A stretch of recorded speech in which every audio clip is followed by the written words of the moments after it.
Let me know when we're about to be like live on voice and stuff. I think we're live on voice. Set right Cool. as of starting now. So hello everyone and welcome to the last set of Castle Bracket games from the Blair Community Cup number 3. Co-casting with me today is Southpaw. Hello, Finally hello. got that set up. Also the organizer of this event, so great to have you on. Glad to be here. Yeah. What are your thoughts on the Castle Bracket games so far? I thought they have been actually pretty competitive. I think there were like 1 or 2 games off from being a 3-way tie between the 3 teams. So Oh, dang. quite pleased with the. Quite That's pleased. solid. Yeah.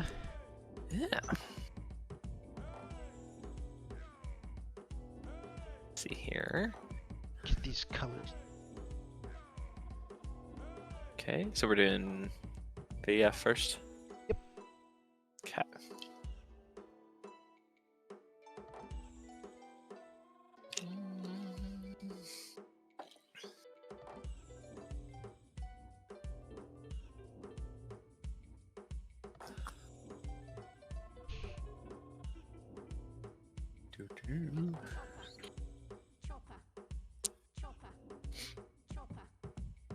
I know. And oh, I should.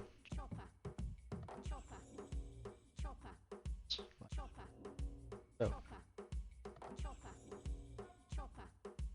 Play all 3. It's a play all 3, yeah. Yeah.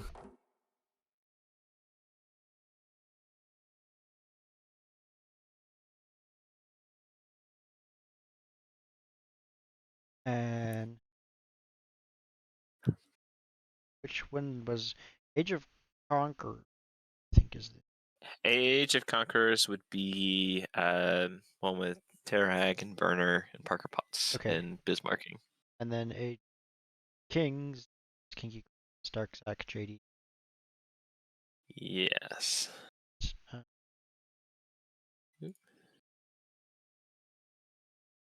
Ah.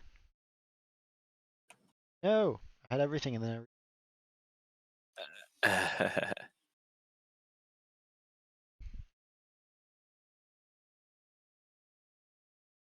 All right. Ooh, do we post in the Discord that we're casting? yes. Ah.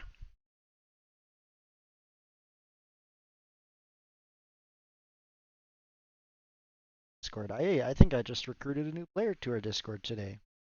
Yeah, I like the sound of that. Yeah. Chat, that's rude.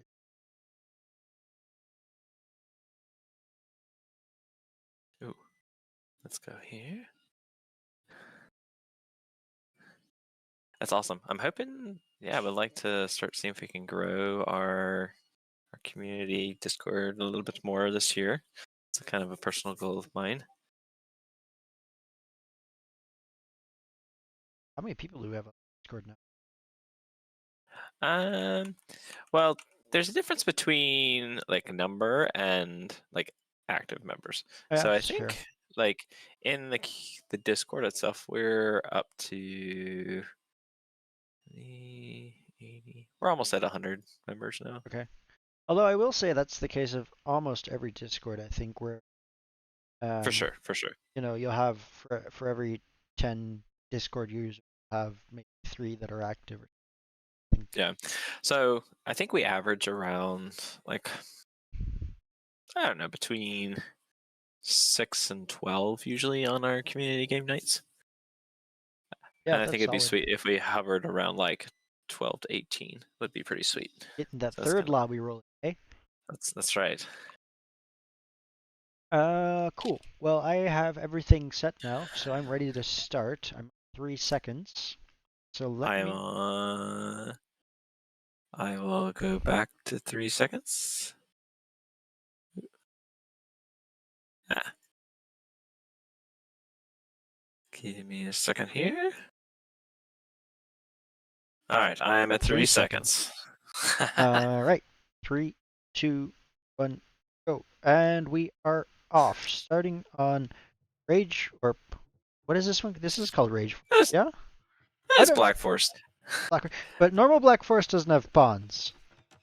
Oh, That I don't know most of if the Black Forest they do. I feel like it doesn't. That in my mind at least, I don't know if this is actually true, but in my mind, the distinction between Rage Forest and Black Forest has always been that Rage Forest I see pawns in Black Forest. But that might just be my imagination going. So you know. All right. Civs. Which civs do you like more? All right, so let's take a look here. So for Age of Kings here, we've got Italians for our pocket player with Telaciter. We've got Franks as interesting. Franks is our blank player from JD 8100. Fun note: I'm pretty sure that is a series of tractor from John Deere. Just for the JD viewers' benefit. 8100. JD 8100. Oh Pretty man. sure. Well then, it's a good thing we have Pretty him in sure. green. I know it's Just perfect. need that yellow trim. Well, he may be facing a versus yellow here, so it might work out great. Oh, early Celts scout fight. for Darkstone. What? What already? Yeah, Oh. Kinky took a fight against Bismarck Green, which was even, but right on the edge of the TC. So it took one run of TC fire. It does keep the scout alive though, which is great.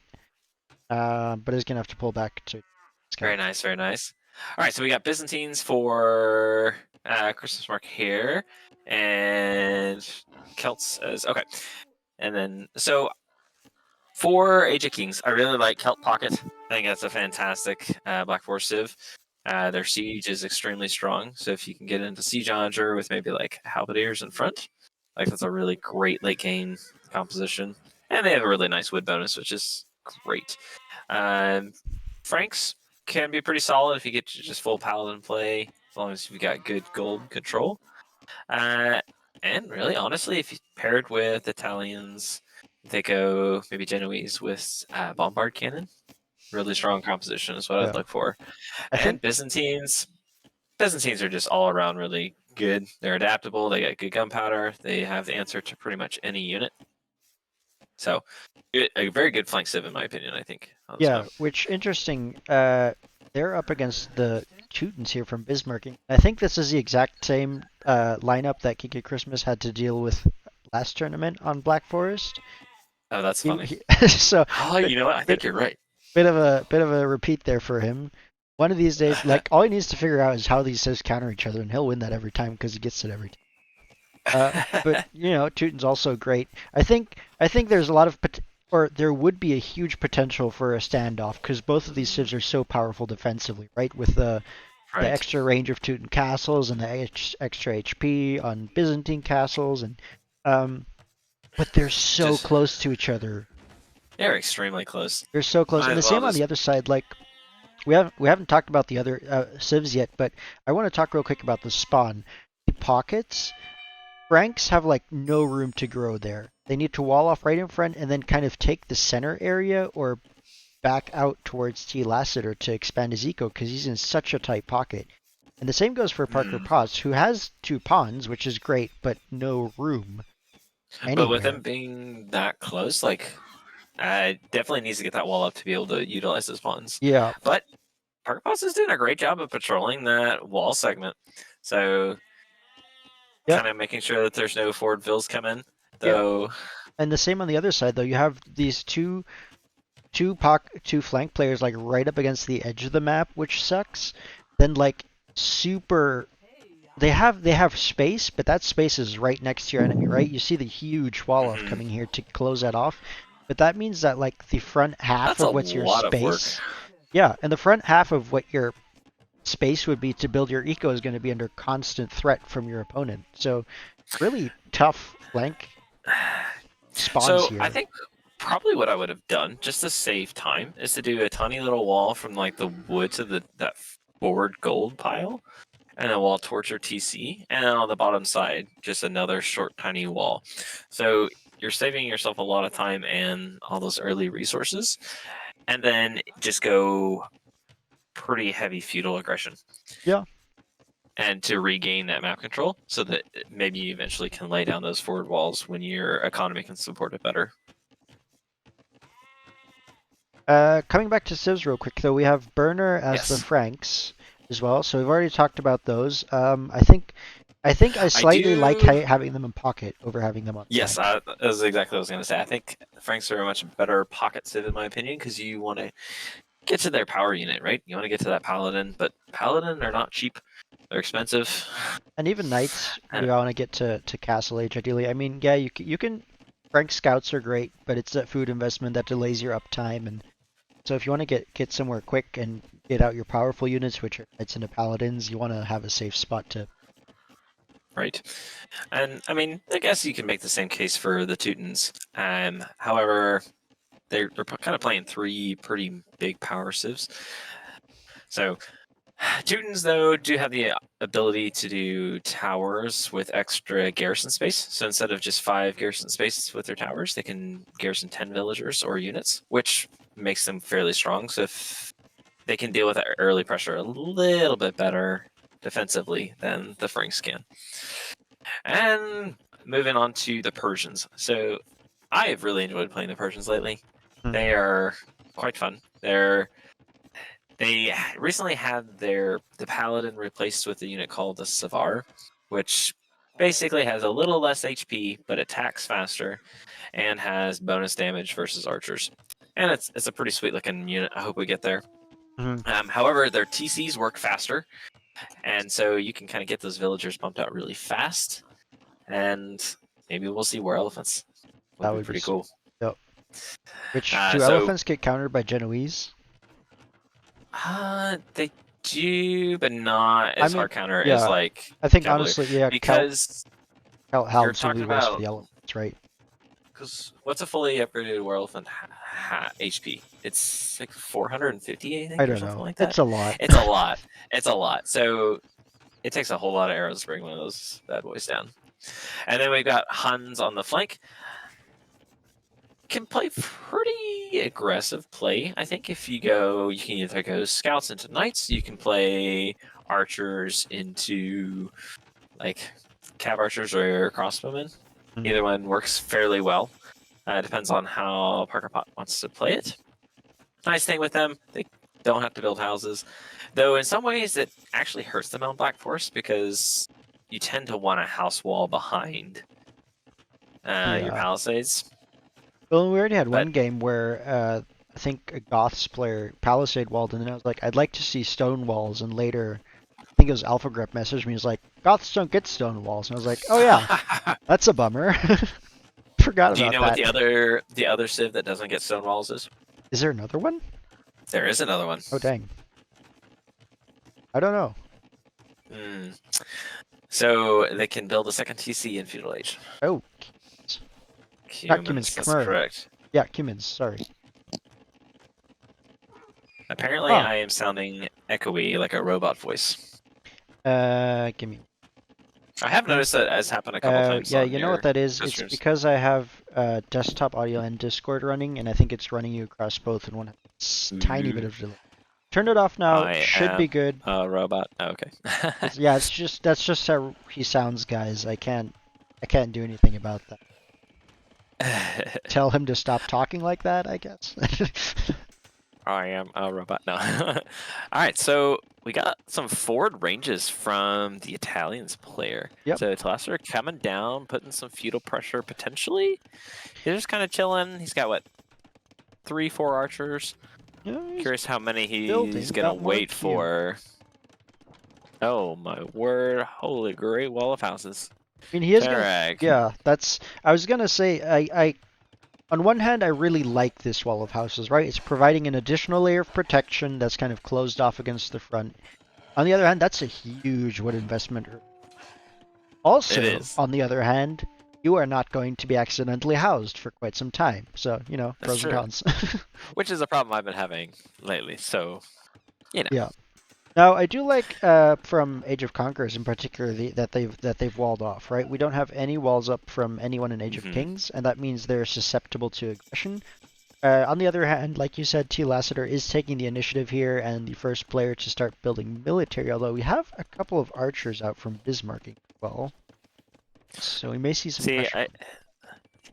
I think I wonder if Talasser's coming forward, allowing JD to boom, which would make a lot of Hmm. sense. Like, if you're having one player apply pressure while the other one gets their economy into a really healthy position, that's going to allow you to get to those stronger units quicker. Mhm. All right. So, we do have that forward aggression and from Bismarcking. And this is the cool thing about when you wall, but your opponent doesn't, is you can easily just walk through, and your opponent is none the wiser. Yep. And I had that happen one time. This has As there was like 3 to 4 layers of stone wall in front of my base made by my enemy. I was like, oh great, they're not going to be coming this way anytime soon. Yeah. And then they deleted the walls and walked right through my base, and I was like, oh, did Yeah. not think that one through. Exactly. They don't have to actually knock down their own walls. They can just insta-delete them. And I like that Kinky Christmas had some military ready, but unfortunately spearmen are a terrible counter to archers. And actually we're seeing a tower now on Kinky Christmas gold. With those archers, that's going to be tough to deal with. And he's still building. You want Kinky Christmas to be building right now is skirmishers. First one is out, but attacking the villagers instead of the archers. And no upgrades. Archers are going to be able to deal just fine with that. Oh, but the archers are tracking into the TC fire, and 2 went down. You have 1 villager killed. And Kinky Christmas is off his gold. The benefit, I guess, of his super close base is that most of his eco is safe. I'd like to see 1 palisade below his woodline to keep the archers from looping. That would be a great play. But it looks like the arc, yeah. Oh, and we've got Talaster coming forward with a bunch of archers as well. Yep. Got a solid massive 11, and the archers can still simply walk around the house like some sort of mobile unit. And ooh, that's a super exposed woodline. Do you see that? That's gonna be ugly. I do. That's gonna be ugly. No, I want to see. I want to know if. Oh, it doesn't see it though. No, he doesn't. He's not aware. Oh, he hasn't scouted it at all. I don't think. No, he will. Okay, find the TC. Looping around. I think he'll find the gold now. Alright, so that's more dead villagers. Yep, and those will find some kills here. Christmas still under pressure though, and more archers, up to 13 now on his base. He's probably gonna want to keep the skirms in the range, build up some numbers before he pushes out. So Tarek made a little bit of mistake. He brought a second barracks, and he's queued up a whole bunch of spearmen. So part of it's just like understanding unit counters a little bit more. But skirms, like you said earlier, much better option versus archers. And I do like the fact that he's dropping a tower. I think I would have preferred that maybe on his wood line. Yeah. Just to make sure that he stayed safe. But securing his food economy, and honestly, his wood eco is okay right now. So. Yep, hasn't been found. And. Well, looks like T. Lassiter's archers. No, they're still looking. It looked for a second like they were going to head over to Parker Potts, who actually has some knights ready. Only 2 right now, but is up in Castle Age. T. Lassiter, though, also behind this aggression, also on the way up to Castle Age, so really solid there. And leading their team with villagers. Yeah, and Darksack is coming in with spears as well, which still won't do great against the archers. 16 of them now. Ooh, they're running into TC fire range, though. If you TC garrison, that might be a lot of dead archers. Alright, let's see what's going to happen. But Bismarcking also applying a lot of pressure onto King Christmas. That's... Ooh. The knights have reached T. Lassiter's archers. And they're applying some pressure. I think the archers will win this, but there'll be not a lot of them left at this after that. Yeah. Would still like to see a garrison from both Terag. Well, I guess Bismarcking has left away, but King Christmas really needs to wall off or garrison. Or is starting to take that tower, but it's only some militia right now. Yeah, I mean, those archers are getting great value. I think they have over 20 kills now. Yep, and behind this, Bismarcking also on the way up to Castle Age. Ooh, and Bismarcking has 35 kills with his archers, so lots of damage. I would like to see him being more active with his archers, though. like look for places that he can do damage. Like instead of just sitting on the front of Market's base, like look for where his economy is still working outside of the range of that. Though, however, Yep. Stop. Market only has 2 people on food right now, Uh, so not a healthy economy right now. the archers have found this wood line from Terag, though, and actually denied a tower. I think the Ooh. Vils will end up taking down these archers, but that's gonna take 1 or 2 losses as they are crossbows now. And oh no, they Oh de-aggro. That no, there's last one crossbow left on 1 for 1 HP. There you go, they HP. got him. Garrison that TC. Garrison that TC. Drawing in the wolves now to counter the archers, and they will start attacking. Will go down. Oh, But yeah, King of Bismarck Christmas can is walk right through. Ah, out. Oh, Darksack has engaged his units though, and all the archers are on the oh, TC. That's gonna oh no. hurt. Oh, Okay, he oh, re-roses them. de-aggroed. Okay, whew, okay. More archers coming in. All right, so it looks like Burner sent some knights to help kind of support Terag a little bit, which I think is in some ways a good move.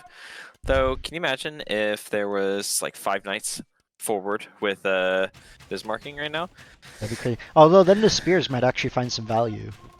Oh, what spears? Spears are dead. Well, they are now. Behind this though, Cranky Christmas is building up. He's up to 8 skirms. I like that he's being patient with this, not sending them in one at a time, but building up some numbers. Again, I think we're missing any sort of blacksmith upgrades. We've had this in past games. If you watch this Kinky Christmas Market, use your blacksmith, get your upgrades. They're super important. Yep. Alright, and alright, so we got a big push coming from Telasser though. Bunch 20 Ooh, crossbows, 2 rams, a couple spearmen, Ooh, and this is gonna hurt, and that's enough to take on. I mean, crossbows with the second attack upgrade as well. So I think they'll do solid against the knights from Burner, who do have the first armor. But that's about it. And 4 knights against that number of crossbows. yeah. I would like to see Burner. Oh, he queued up a bunch of knights. Burner's Vil count is really good right now. Oh, He on the other has side though, Bismarcking sending half of his archers through, and they get wiped up. And he's might actually have to retreat a little bit from this number of scrims now. As the men-at-arms and scrims together. I like the coordination here, moving the 2 armies up together to push those crossbows back. That's solid. Now, I don't think you can force this issue. Though. Nice micro by Bismarcking. Yeah, and I think Bismarcking will win this out. He's getting pushed back. Potentially heavy losses, although the skirms actually make it back out under the tower and back in. Now, if you don't, and deny the siege workshop, which is super great. And on the other side, the push from T. Lassiter is up. The knights are going to take down the rams. And more knights are coming in. Coming in with a bunch of knights, though. He is missing +2 armor on his knights, which would help a lot with this. But so what you want to do in this situation is like pull back just a little bit. Wait till you have like your 8 knights total. Like he's been trickling him in like 2 at a time. So wait till you have all 8 and then push with 1 big attack. Focus down on the spearmen first and then take the crossbows. Yeah, and I was going to say those knights keep running past those 2 spearmen, which find a lot of good hits on them. And crossbows are on the stone now, going to find more villager kills. On the other side, though, Bismarcking is back. Crossbows are back. And... Oof. I would have loved to see Tarek finish his tower. Like, if his tower was up, he would have been okay. It's a lot of death, yep. But, got a bunch of knights coming forward from Burner. So you got that second armor up yet? No. So still missing that second armor upgrade. It's really important when you're fighting archer masses to have that second armor. Not as much when you're fighting melee units. Well, because with ranged units, you're taking damage the entire time while you're closing the distance, right? Ooh. Before you can engage. So, Tarag down to 7 villagers. But Christmas Mark's not far behind at he's 13, not far behind, so. and actually Burner's Knights find a nice surround on T. Lassiter's crossbows and clean them up. Now, JD's Knights are here now, though, And, And well, they're on the they are TC. missing some upgrades. So Burner's Knights do have one Yeah, one now, extra armor. However, it's just a large numbers army game, disadvantage yeah. though. And alright, so I would much rather see Parker Potts coming to support Tarek's base rather than trying to push forward. Especially as soon as she saw that JD had a castle forward. Like, yeah, Yeah. re-wall behind and then swing around to help support your ally. Ooh, I like this castle from T. Lassiter to take ground, keep this section open. Yeah, It's not, I would right, you could go even more include it aggressive with it, on the for hill. sure. On the hill. On the Like hill you would have be all on great. the map. On the hill would be great, but I like the securing that ground that you have in the middle. That's a good move. And Agreed. actually, I Ooh, think the Knights will eventually take down this Persian TC. unless we have Burner's Knights moving forward. Which, he may be waiting for Imperial Age before he goes. Looks like Kinker Christmas Market's TC was also taken down. He's building another one, but we're gonna Ooh. need to see some walls here to keep Bismarcking's push from coming all the way forward to Dark Zack. Both Dark Zack and Kinker Christmas are still in Feudal Age. And they do not have... Yeah, they don't really have a good answer to Nope. what Bismarcking has. I would love Bismarcking to push in and kill the last of Christmas Market's fills. Like, he's attacking buildings. Like, let your Rams do that. Use your military to look for Crossbows units. coming to the wood line. I think he heard you. I know. I like it. Smite. I like Real it. ugly. Yep, that's 10 dead That's vills, gonna I think. be... Alright, but, however... Oh, no loom on these vills either. I think it doesn't matter at this point. On the other side, though, Terag is also in a rough spot, and he has no wood to build anything. yeah, where are his villagers? He has 7 Oh, bills. yep, they're at the back of Parker Potts' base looking home. So, But really want effectively, to see Burner be active with his army. Go clear up those knights from JD so that Tara can get back and maybe deposit his wood so that he can... And then allow Tarek probably to get down closer to like Burner's base because like Parker Potts is being pressured a little bit, but like if Tarek went in between Bismarcking and Burner, he'd have more safety because there's just more more player numbers to hide behind. yep, Burner's Knights do clear up the forward group from JD. So they've kind of got that secure. T. Lesser is probably going to want to pull back those rams. He has a big army coming here. Crossbows, pikemen, and rams, which is great. You just want to make sure to keep stuff near those pikemen. Deal with the knights. And actually We a couple have of generals Cavalier as well. coming in though. We have I Cavalier really coming want in. to see Yep. Burner wait until he gets Cavalier upgrade. Yeah, Darksack has made it up to the Castle Age, is dropping a second. Looks like he's And sticking to getting... infantry now, which I guess he has Which, I mean, 23 minute arms, so it's not terrible. Still not going to do super great against the crossbows. Burner losing all of his knights before Cavalier comes in. Yep, big Painful engagement. to see. And honestly, the Tarkans aren't going to do amazing either. I think they However, will they have more Pierce armor there, Yeah. so that Well, will there's help still clear some up pikes our... left. Yeah, they'll clear it up, but it's a very, very costly fight here. It is. But look at Burner's Vil count. It's so healthy. Over 100 Vils. Like, I think part of it is like he just a little bit of just not enough understanding of the game. Like, still relatively new player.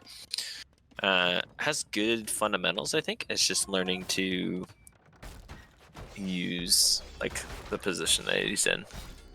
It just comes with more practice.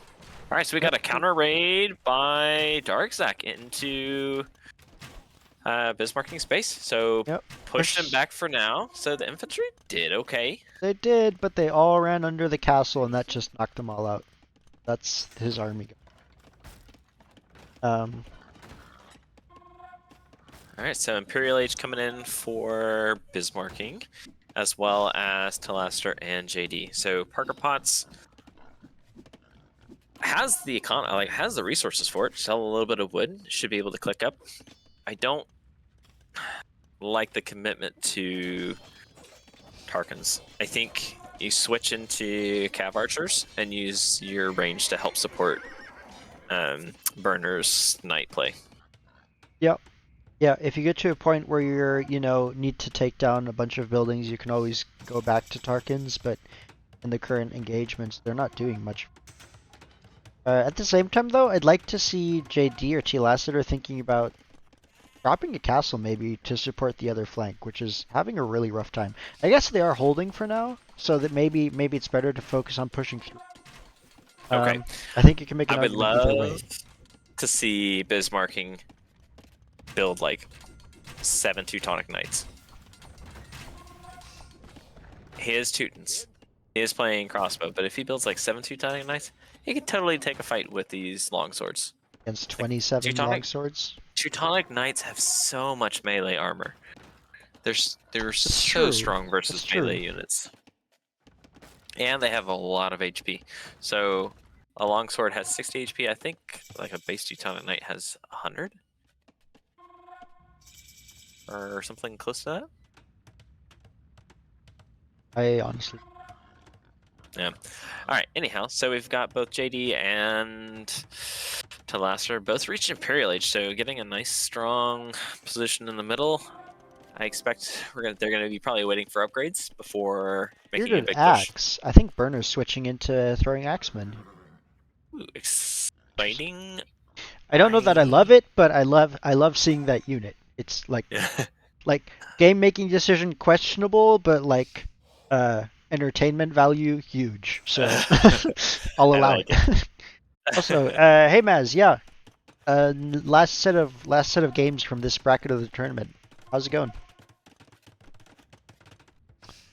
And ooh, big push kind of being set up here. We got double castles, a bunch of barracks, which would work well for Burner going into throwing Axemen. Yeah. It's a solid read. However, behind that we also have Cavalier coming in.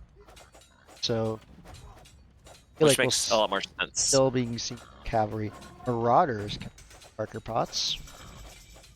So what I would like to see is Parker Potts take her Tarkans, get her upgrades, and then just run her Tarkans all the way back into Telester's base. Cause a little chaos, upset the economy there. Alright, we do have Tarak back with the TC again, so should be starting to get some vills out. Same as well for Kinky Christmas Market. So they're slowly but surely crawling their way back into this game. Yeah, I said the spawn positions were cramped. That's nothing to where their new TCs are found, but I mean that's kind of the way of things, I guess. Do have a more forward Darkset kind of pushing forward with castles, which will counter most of this army. Bismarcking does. Oh no, Bismarcking has Trebs. Never mind.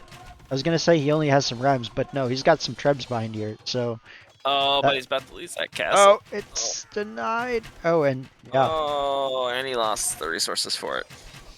Honestly, like, the fact that Bismarcking is just remaining strong on the crossbow mass makes no sense. And he's building pikemen. Like, yeah, it's like the spears before.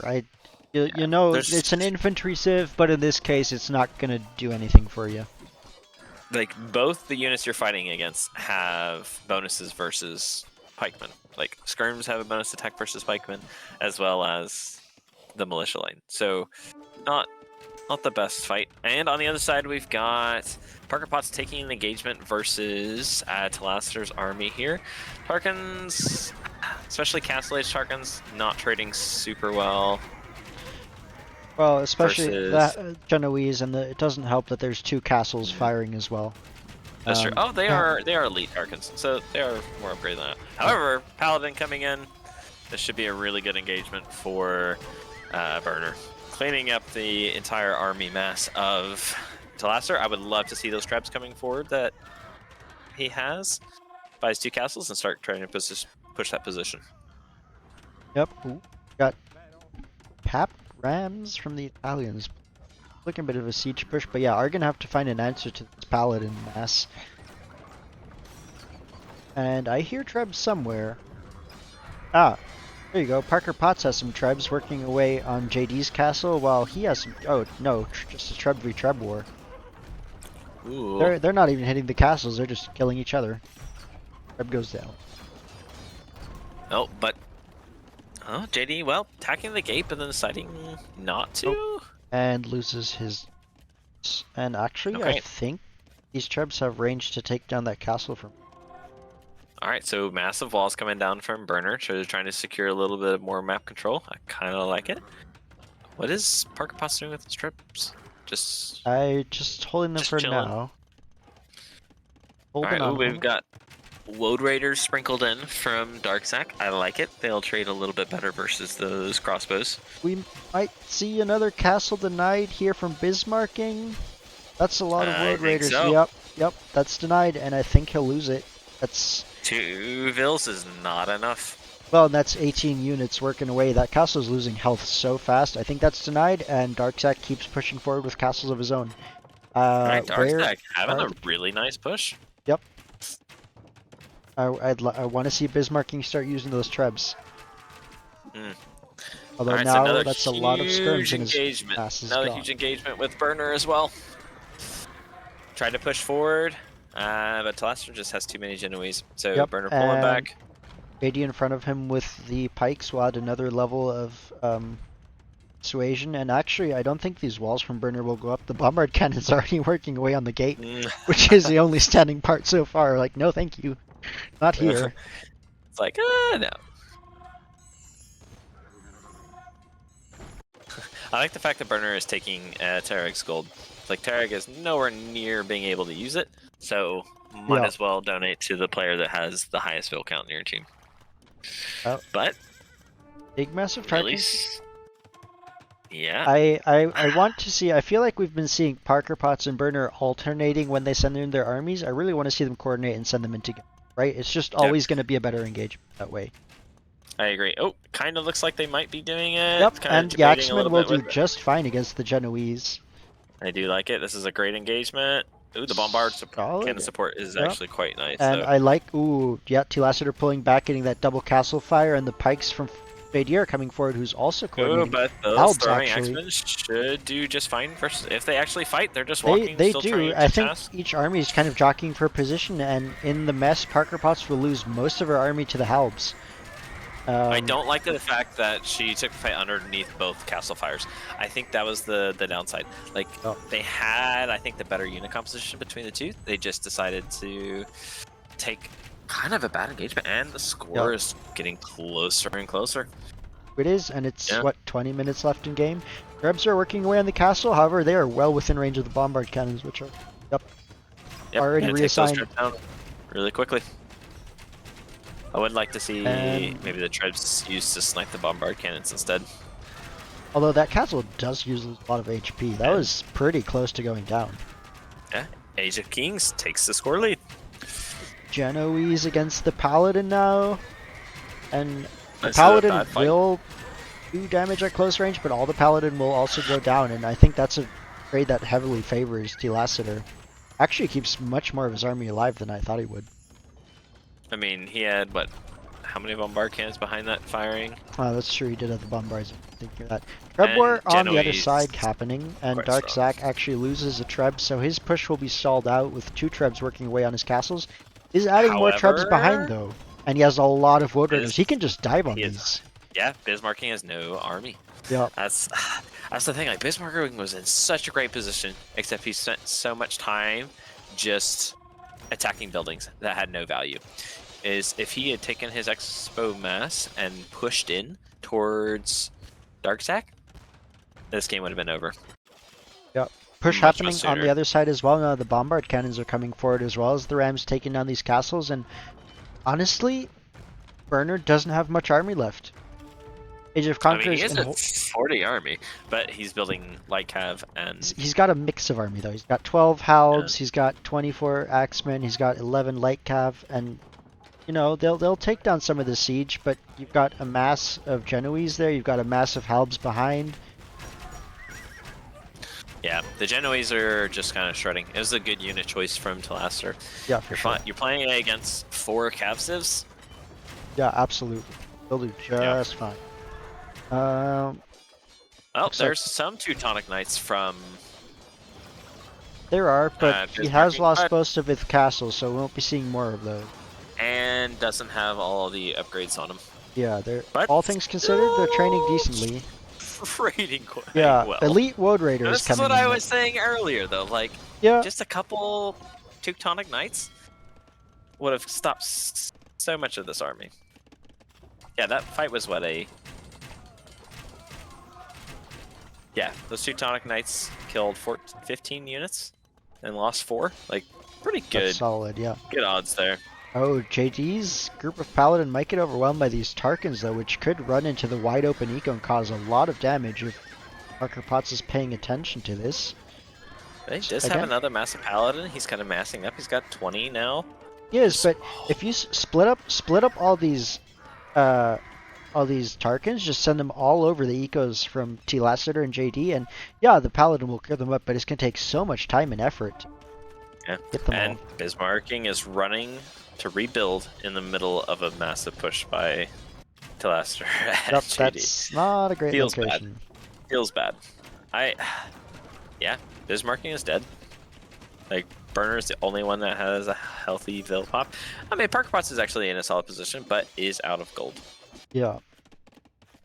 And they're most of them are running out of space. I mean, Burner still has his pocket, but like I said, these initial spawns, most of the areas to expand were the open areas that would be contested, and now that Age of Kings controls most of those, there's really not much space for Conquerors to reboom.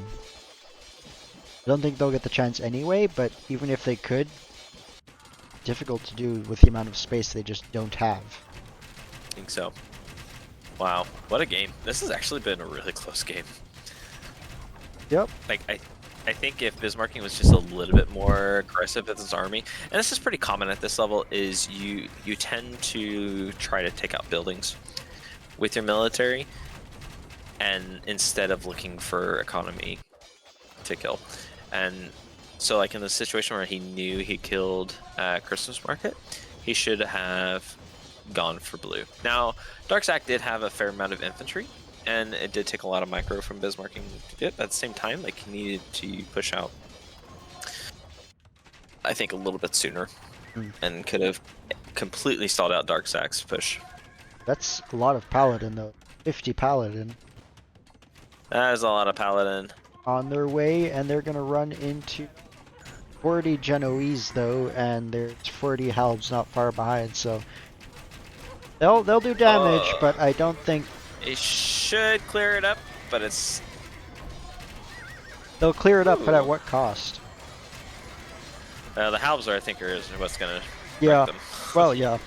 They will lose 20 of the Halb to the Genoese, but now the Halbs are here, and that'll probably be the end of that Paladin mix. Imagine if though he had all of his other Halbs there as well.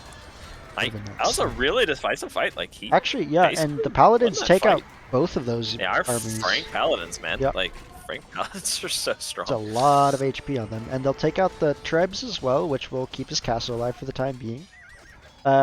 However, JD has a Frank Paladin push of his own inside of Parker Potts' eco now.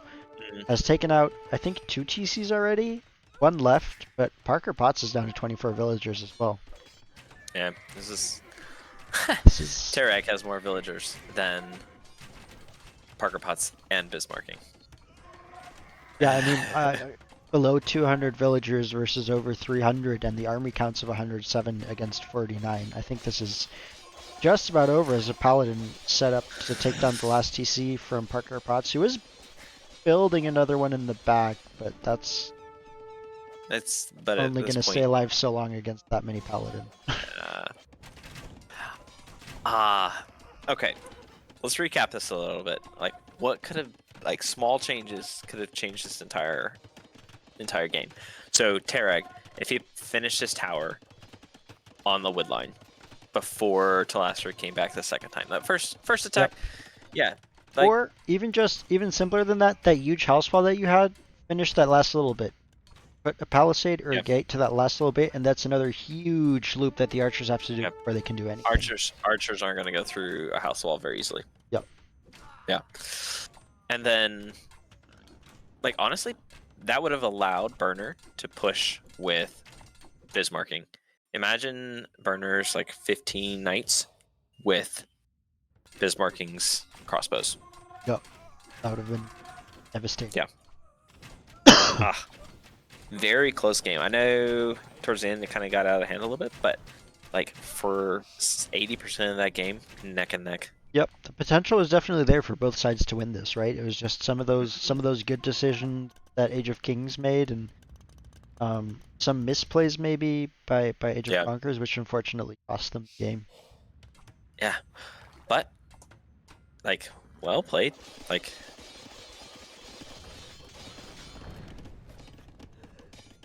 all right, so is this one going to time? I'm curious. Well, there's about 6 minutes left, so it might. I think you're in a position where Age of Conquerors could resign because I don't I think they're agree. coming back into this game. They have of their below 200 villagers, over 110 are burners, and burner he has 23 helps.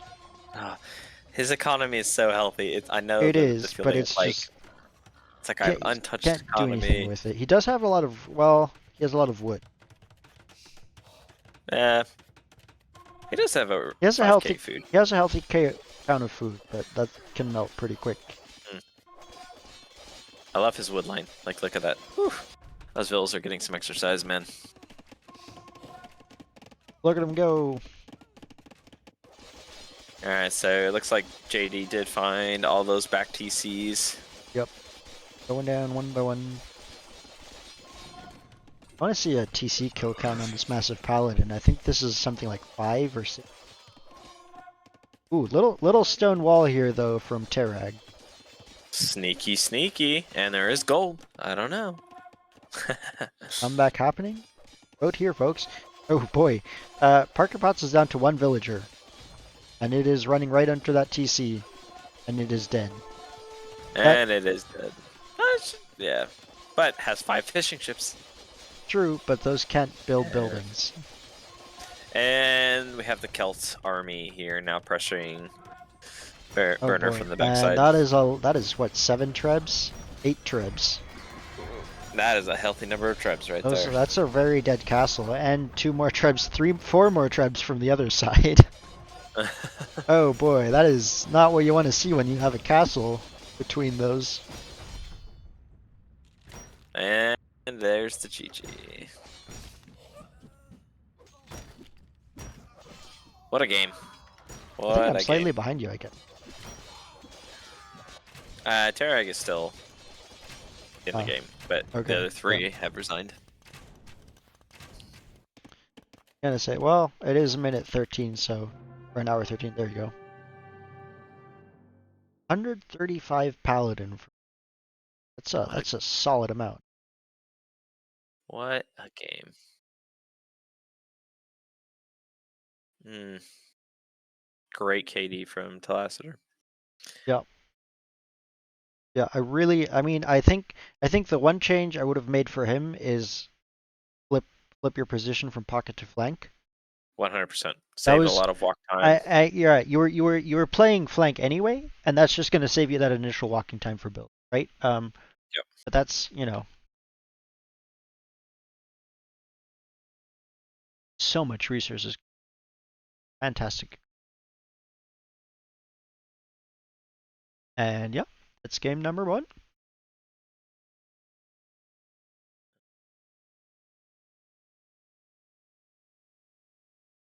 Where I had an issue earlier today with Capture Age where I couldn't, like, none of the filters were working. Like, I couldn't filter for players or anything. I had to scroll through the whole thing anytime. It's working again now, so I don't know what it was. Um,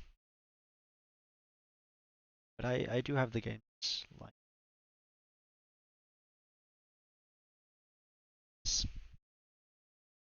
Oh, I should also scoreboard. 1-0. Yep. I am on second. Oop. 8. Yep, sure. 1-0 for Age of Kings.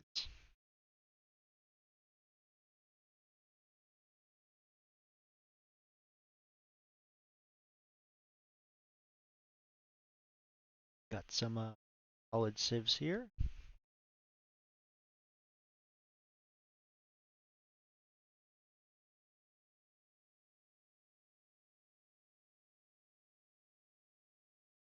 Trying to finish dockyard. Oh, are you gonna make that? I saw the dockyard is shorter.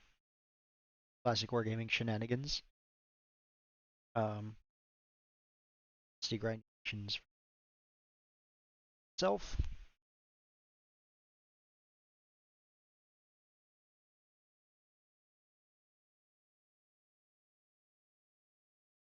All right, actually, while we're switch over civs already.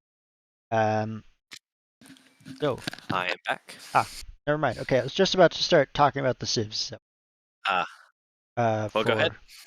Well, remember how we just said we'd like to see T. Lesser on the flank, the Italians?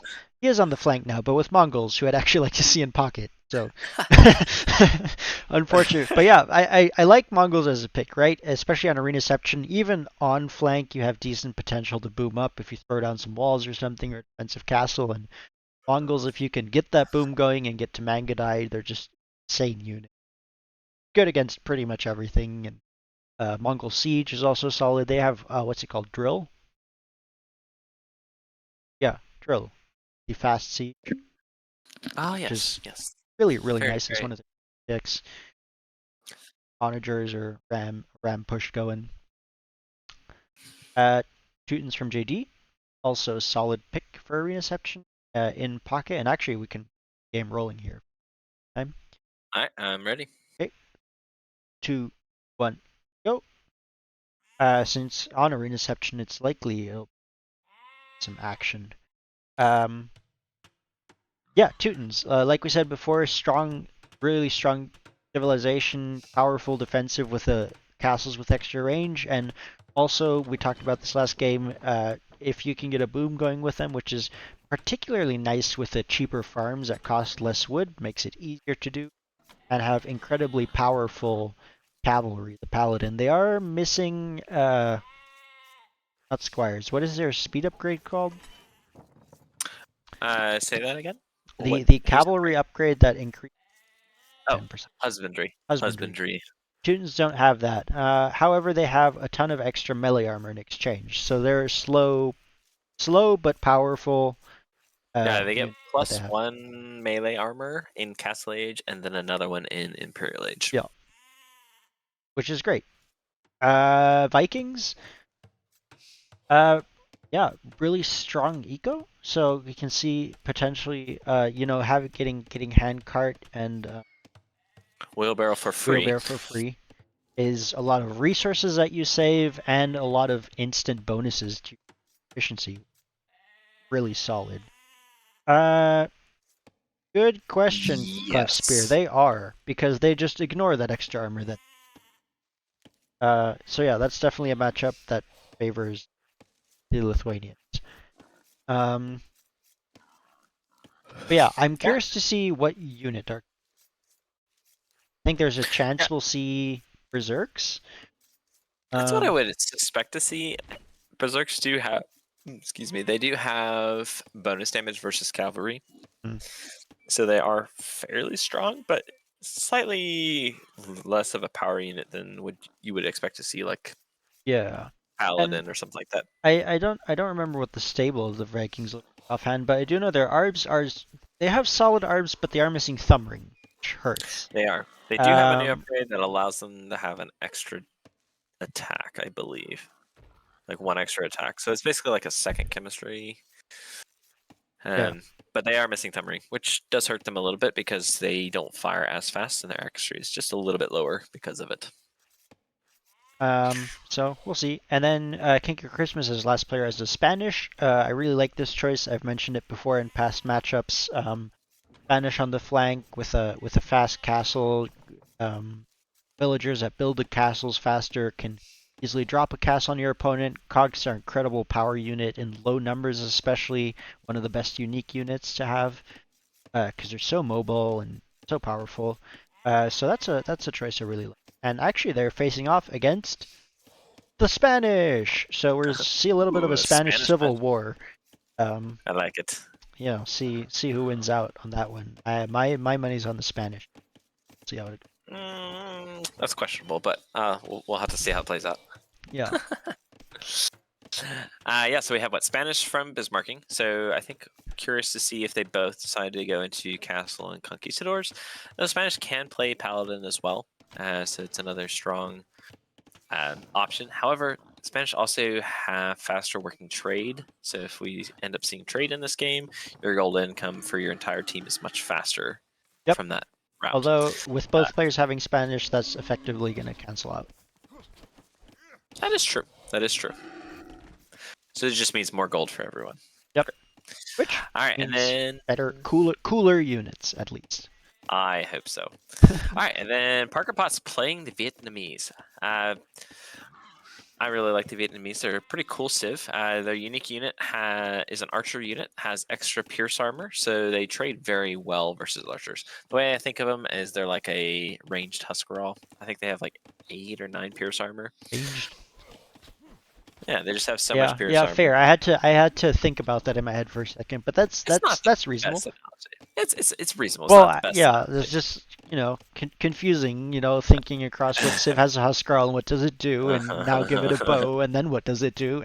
Uh, so they have actually a slightly higher HP on all their archery range units. So one nice change about that. So like if they play their unique unit, the Rattan Archer, Rattan Archer, Rattan Archer, I think it's depending on how you Rattan. want to Rattan, they can take shots from like mangonels and not die.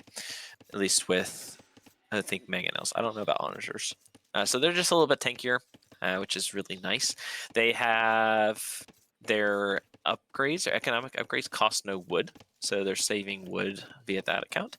And they have the options to go into battle elephants with a unique tech in the castle that gives the battle elephants an extra 100 HP. They're making those boys very, very hard to kill. And Man, so just what if we see Vietnamese battle elephants against Teuton Paladin? It's just gonna take forever. Be whacking pretty away at each much. other and. Pretty much. And then we have the Tatars from Terag. Another really fun civ. They have a unique unit called the Keshik who generate gold when they're in combat. So excellent for raiding. They're very similar to like a knight or cavalier. They're cheap to make. Not a unit that I get to play very often, but I really enjoy when I do play them. And then they get Thumb Ring and Parthian Tactics for free. And they have the ability to get extra pierce armor on their cav archers and their hussar line, so making their cav archer play very strong. So Now I'm they curious to see what route Terag's going to go with get that. another unique unit which might come into play here actually, which is Ah, the flaming camels, which I think in exchange they don't get petard, right? they do. They do have petard, okay, but they have So you one of the have unique to, techs. yeah, they have to research the unique tech, which gives their trebuchets extra 2 range. So they have the longest range trebuchets in the game. I think it's like 19 range or something like that. It's kind of ridiculous. Yeah, which will be nice And against then Teuton castles. yeah, so flaming camels, bonus damage versus cavalry. They look sweet. They're like camels with like flaming bags of straw on their backs or something. It's pretty Yeah, sweet.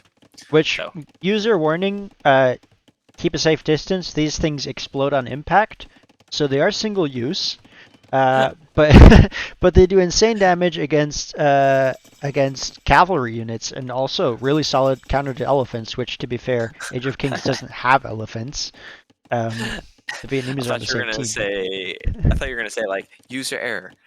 Yes, animals were harmed in the making of this video. Yeah, some animals were harmed in the making of this flaming camel.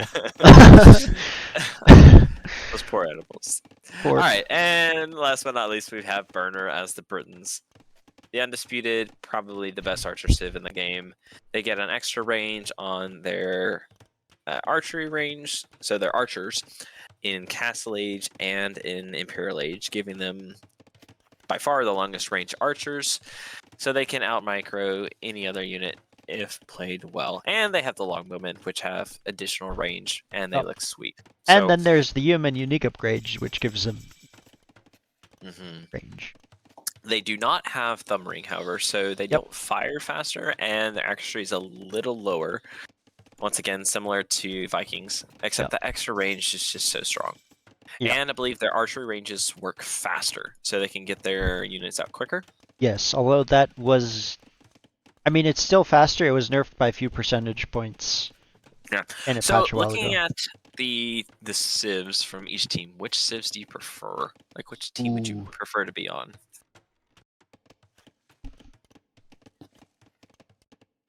I think honestly I like Age of Conquerors civs more. I agree. Just especially with the pockets. Teutons are really solid, but Tartars and Vietnamese both have good counters to that. If they can get the eco set up right, War Elephants will do just fine, and then Flaming Camels will do really well. If this goes late game, which it could, I guess both sides have the opportunity for really good trade, but also Age of Conquerors has actually a couple alternatives to that, with the Tartar Keshik generating gold when they fight, and the Vietnamese being able to research paper money, which generates a bit of gold as you chop wood.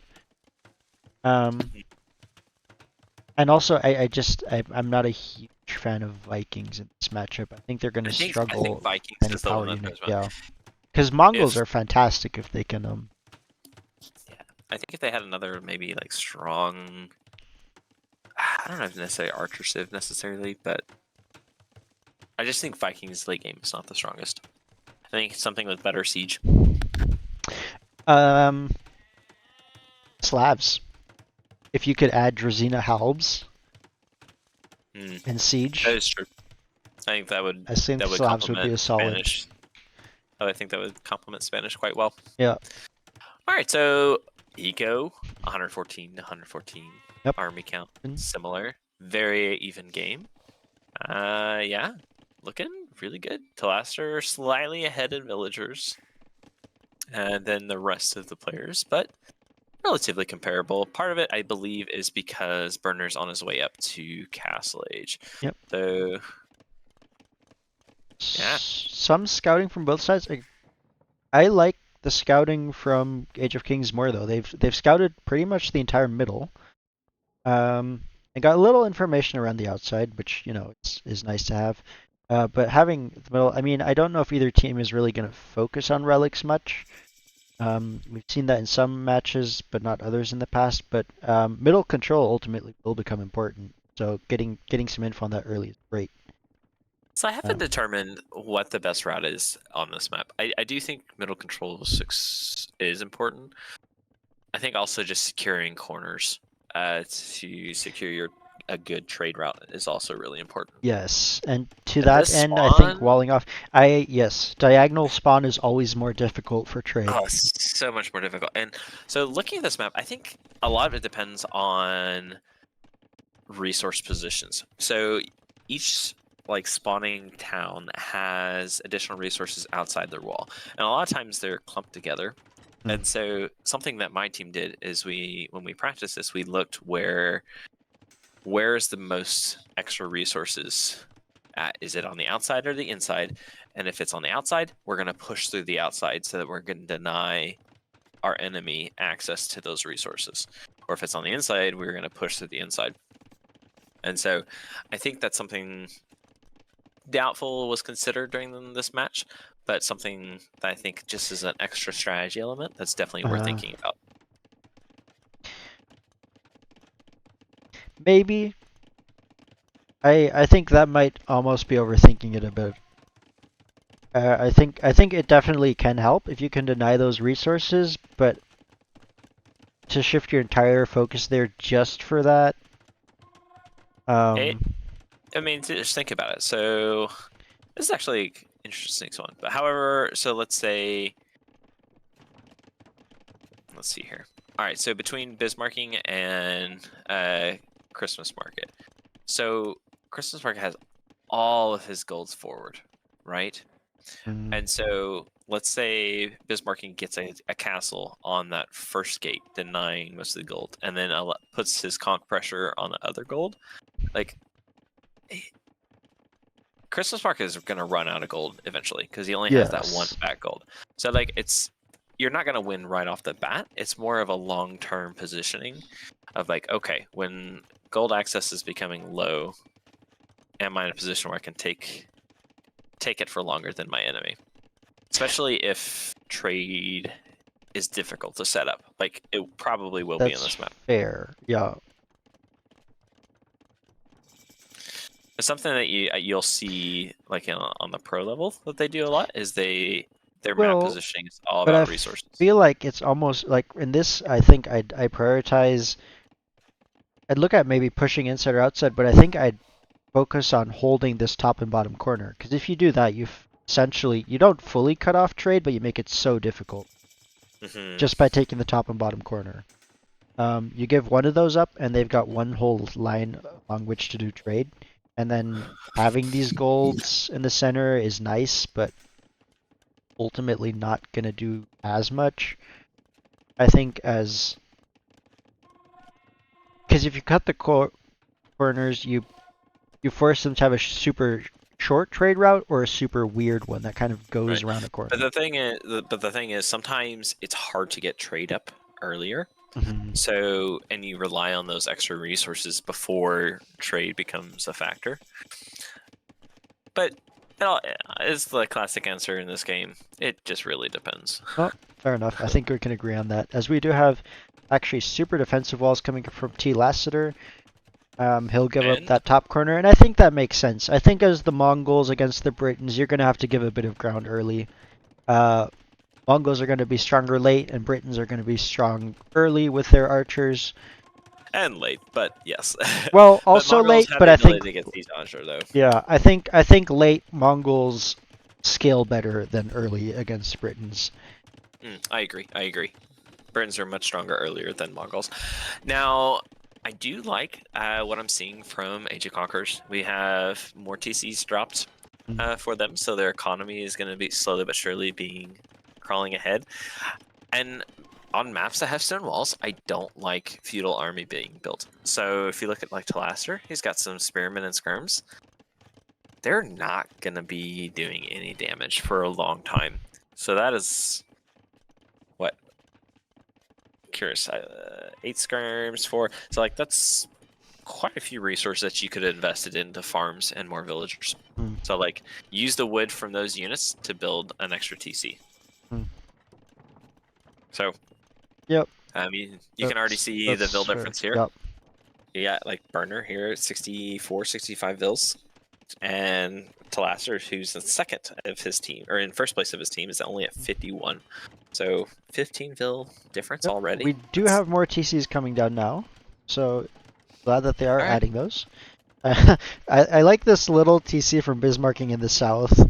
Just, I mean, not perfect positioning, but just like the aesthetic of it, right? This little whole like, oh, I'm gonna build this whole thing by the forest and the gold, and we're gonna wall it off. It's a little private mansion down here. I like it. I like it. Ooh, that's an aggressive castle from JT. Not as aggressive as it could be, but it's gonna take some of that mid control that we talked about.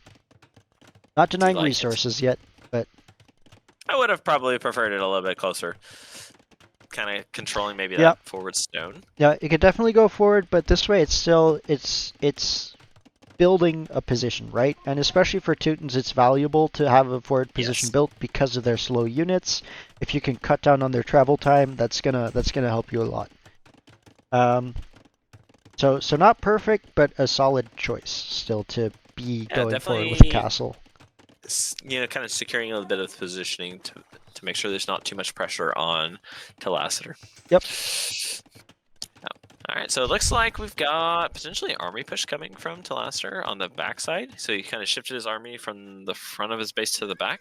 So I wonder if he's going to swing around, which is going to be right into Burner's castle. Yeah, I Not was gonna say that's not I don't think he knows it. I don't think he sees it. Uh, no, he It's does. like, He does know the castle's there. He scouted the castle in the TC. So hmm. maybe it's preemptive defense, but that's not where he wants to be taking his current army. I wonder if he's thinking he's going to be attacked from that side, and so he's just But shifting his army to be maybe, prepared. yeah. He is building a castle there as well. As we have a castle from Parker Potts at home as well, kind of securing her main gold, which is forward as well, and I like over it. some resources. Another TC from Kinky Christmas Market as well. All right, so I. How do you feel about that TC? Just take it in for a moment. I don't love it. It's not near, well, it's not near any resources at all, Do and you it's hate? right on the wall of the map, so you can't even place farms on all sides. Hmm. I think honestly it's pretty bad. I think put it right there on the stone and wood. Jam it right Yes, in there. That's I solid, I agree. think. Or I even agree. I don't. Is there enough space that if you delete that mining camp, you could squish it between the gold and the wood? I think so, I think. actually. Wait, is Four that tiles. 4 tiles? Is that 4 tiles? I think that's Looks four like four tiles. tiles. I think that'd be a nice, cozy little fit there. Um, but Oh, it'll at least be producing villagers, and that's something. maybe. Well, we'll take it. We'll take it. All right, so army advantage definitely in favor of Age of Kings. However, they are trailing about 30 vills behind, and we have Imperial Age just about in for Burner, and it's coming in from Bismarcking as well. Ooh, yeah. Also from JD though. That is true. All right, so we're gonna have probably three players in Imp here pretty soon. Yep. Gotta say, Dark Zach loves his infantry. Look at that. Hanging out in King of Christmas Market Oh, space. yep. Sure does. And he's got numbers this time. Which what Bismarcking has knights. I think in those numbers the infantry will do solid. Um but as a general rule I don't I'd prefer a spearman. If I I mean, he is Vikings, and Vikings do have more HP on their infantry, so Fair enough. it's not a bad option. And I I don't guess like. they'll do a solid job of taking down buildings. Um I mean, yeah, he can kind of sink through TCs pretty quick with those kind of Definitely numbers. through that scout. There goes. Oh 1 yeah, HP on him. and Now CP's 0. down. Ooh, barracks and another castle coming up from Burner. So maybe looking at going into a. Oh, yeah, Pike's already on the way. Going into spearline longbow combination. And we've got Cav Archers from Terrag. I like it. Double castles That's being gonna. dropped down south from T. Lassiter. No, not from Lassiter, from Kinky Christmas and Dark Zack. Ooh. All right, so really want to secure that outside. And interesting castle placement by Terrag. I not really sure the rationale behind it. However, if Burner does lose the backside, at least he'll be defended there. Yep. I would prefer it in the front maybe, but Yeah. JD starting to build up some barracks and some military buildings up by his castle, so utilizing that position to build himself. And that's a lot of Teutonic Knights and Trebs. oh, the crazy boys. This castle is churning out the military. It is go time. I think he needs another castle to split that split that production line in half because that's going to take a while. But Probably would it's have been helpful. well, Probably would have been now helpful. he's He almost housed, has so a I guess stone it for it doesn't though. matter for the moment. Could just sell just a little bit of gold for that extra stone. Although I guess a castle would have helped with being housed as well, so it'd be a win-win, right? Sure. But He has what, 2 vills forward? He'd been housed for a while. Building that next castle. yeah, I'm probably going to drop some houses at home, but also still think about another castle. Forward castle coming out from Parker Potts, again focusing on protecting resources here, which is nice, and also kind of covering Terag.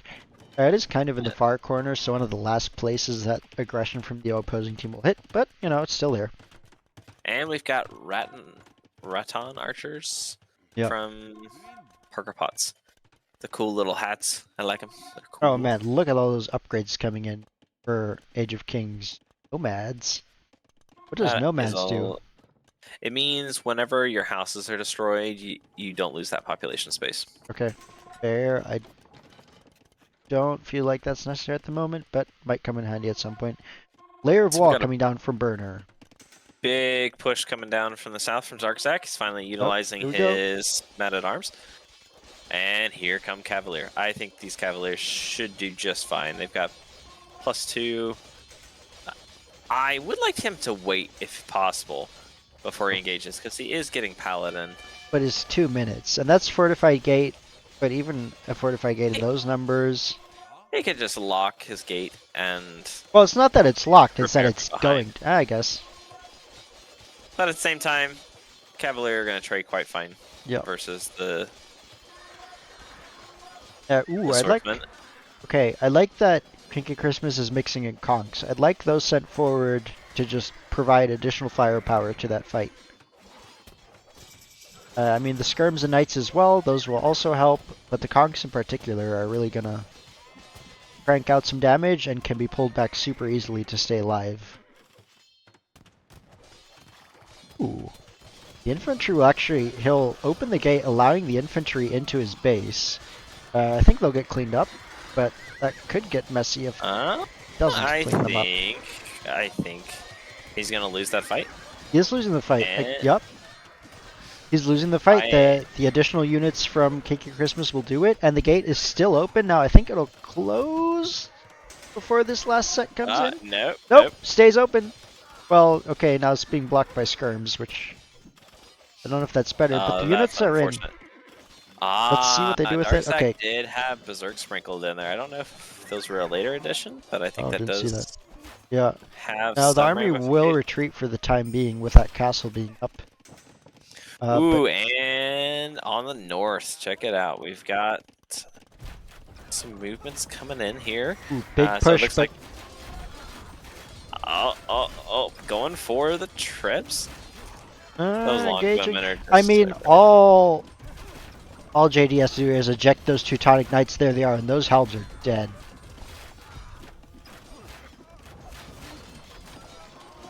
Well, we've got elite longbowmen. Still missing Bracer though. I would like to see Bracer from him. Bracer would help. I don't think Yeoman is yet either. I haven't seen that. Castle does go down. Longbows should do decently against the Teutonic Knights. They are heavily armored, but you know, with all the range and all the damage output, the longbows will. Oh! Teutonic Knights are closing the distance though, and they'll rip through them once they get into range. Being pulled back though. Ooh, but Terag is there with Keshik, so having a bit of a meat shield in front. That'll definitely help. Another castle coming up. Just like that, no more Teutonic Knights. Oh my goodness, we have a huge raid coming in. John Slow, thank you so much for the raid. 449. Hello, everybody. Welcome. Good to see you all. And hey, Trenic! Trenic! One of our star players. I don't know why we're here for the arena game. Fair enough. Fair enough. What was I talking about? Oh yes, so yeah. Trying to thank you for the recommendation. We are currently casting the final set of our castle bracket games of the Blair Community Cup. And as you can see, there's a lot of action going on as actually the Teutonic Knights have all melted, and I think this castle is down. There's more Teutonic Knights inside, but in those numbers, we have a 3-army push on this castle here and a tread behind, so that's a dead castle right there. I don't really love the fact that they're all sitting underneath the castle fire. I like how the Ratana are sitting right on the line outside. I think they'll be fine, but yeah, that castle's dead. Now what do they do with this, though? Because they better. That's what they want to be doing. Why don't you say hi? Thank you for the follow. Alright, so we got Telasser trying to reposition his Skirm army, but those Skirms are all going to die to the Keshik. Like, I don't think there's a lot that Telasser can do right now. Like, Telasser has mangonels, though, and he's got 6 of them. Oh, oof, 3 castles being dropped. They want this area back. 4 castles being dropped. Have they just been saving stone this entire time? Tarak just been slowly but surely, gathering it secretly Yeah, for I guess. the double castle drop. I like it. Yeah, that's a lot. Well, it's 25 skirms. They'll do decently against the cav archers and longbows and rattans, in theory. But in those numbers, they just gotta leave. But are we gonna see some mangonel shots? That's what I'm here for. All right, so we've got a bunch of berserks coming across the middle. It looks like to kind of help support Telastner. It's going to take a lot to stop this push. I would like to see, yeah, Burner kind of focus down some of these mangonels. Just get them out of the way, or even just have more Keshiks on the field. Like 15 Keshiks would kill all these skirmishers. It's the initial production is stalled out for him, and he's kind of back to very little army at the moment. Terag built like 8 Vitards and just like sunk all those buildings. That was epic.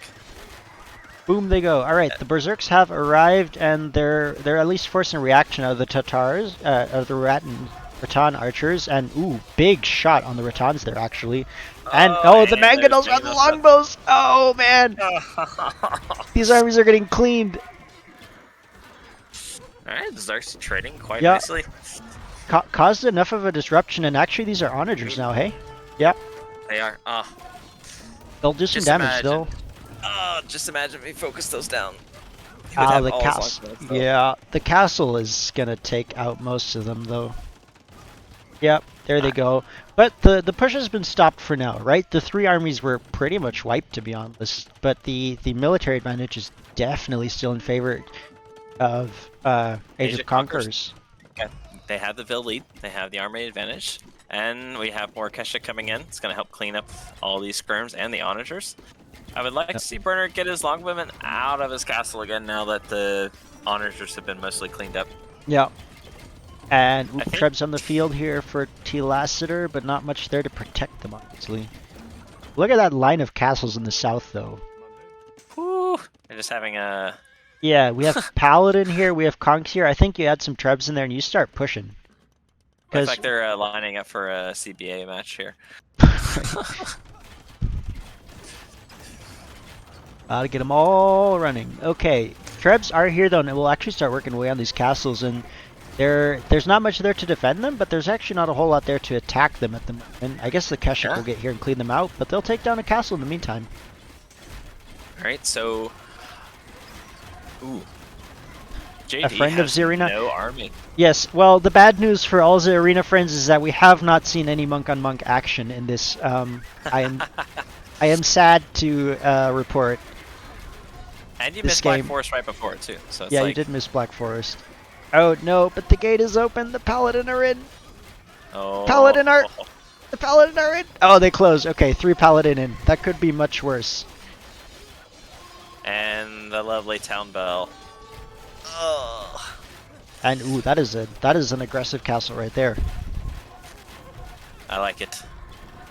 That's fair. It's true. It is even arena without monks. That's a fair point. I can't argue with that. Actually, okay, it's Bismarcking taking the initiative with the Trebs here. Wait a second. It in is the south, but Telastner has 6 monks. What? Hold on. Yeah, he has 6 monks. Where are these monks? He collected all 5 relics. Oh, nice. Well, they're chilling. They could. Ooh, actually, nope. They're looking for conversions here. I like it. Converting some Keshiks. That's some gold value right there. Just the one, I guess, for now. In the south, though, remember when I said I'd like to see some Trebs added? We've got several. And by several, I mean about 7 Trebs. He did this in the Black Forest game. He built, what, 7 Trebs? Waited till he had the huge match and then the big push. I like it. I should take notes from him instead of trickle trebbing. Yeah, and the army is definitely here to wipe that eco once the Trebs get through. But I think it's a push in the north that they have to be worried about, as Telastner is actually open and the Keshik are just kind of flooding in. I think Terag is out for some vengeance after the last game. Well, that kind of makes sense, right? Next year, Arena so Smush is more viable. You heard it here, folks. Spoilers for next year's tournament already being revealed. And maybe they'll have nerf Manaspa by then, so they won't Oh, be that'd be so quite as nice. ridiculous.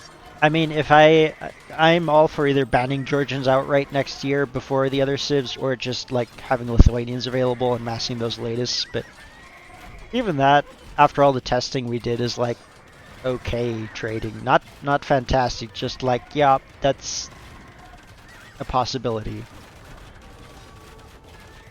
So Look at this. big push in the north, and I like Age of Conquerors' position a little bit better. However, I would like to see Parker Pot starting to find ways to start reinforcing Bismarcking, because this is a pretty nasty push down from the south.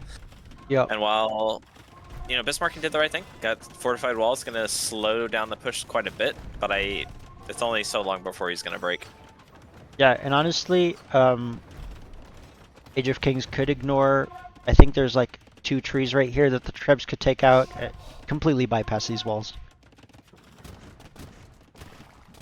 Yellow, not even Bodkin. That is true. We're seeing, yeah.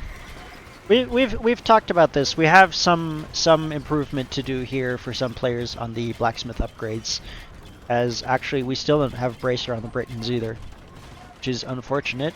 But to be fair, we don't have a lot of blacksmith upgrades on the other side either. So I feel like we're beating a dead horse at this point. yeah, yeah. It has been noted. Punitive action will be. Well, I mean, what? Ooh, big engagement in the south, though. Actually, there's a fair amount of paladin here from Bismarcking, which will take out a couple of Trebs. So he's got, what, 2 so far? Yeah, I think he'll take a lot of these. The paladin will go down against that amount of conks and. Wait. Oh. Nope. Well, okay, I should say they'll take out a lot of Trebs. The problem is there's even more Trebs there. With all that said, there's still like 8 Trebs standing, and they can just nuke everything that's here. I want to see manual control these Trebs to target the castles and maybe the gate and maybe not the house. If they want to win this. The longbows are in on the other side. T-Lasseter is in a bad spot. Doesn't have a lot of eco, and he'll actually expand his eco out to the no man's land there. Yeah, no army, no, like, yeah, eco dying fast. And JD doesn't have much yeah, he defense has really either on the backside. And 2 that's where they're pushing castles, but they have plenty of Trebs here as well. there's Bracer from the Britons. Hey, there we go. So Better late than never. Okay. Okay, but the walls are open for Bismarcking. Castle's being focused. There are onagers here, which will actually open a second path for the military to come in. So I don't know if that's really what you wanted there. Ooh, do we get a juicy onager shot though? Yes, we do. Ouch! Oh, more coming in. Oh man. Oof, that's a lot of dead conks, but also a lot of cleared up forest, which will weaken his defense ultimately. And the Trebs are rolling forward, the town bell is rung, Bismarcking is going to need some help here. On the other side, the 3 army push is still going. Again, we're seeing a bit more... Okay, we have Cavalier here from JD now, not in the numbers that he needs though. Certainly not enough to trade plus 4 from... Yeah, from Fletching Tarek. just now coming in from Bismarcking. Tarek is still in Castle Age. Ugh. Oh. I think he's prioritizing army. That's fair, but at this point I think it's time to go up to Imp, especially because Bismarcking his eco's being overrun. Now that they're in, now that they're past his lines of defense, I mean... That's a lot of berserks. What, 51 berserks? 53 even.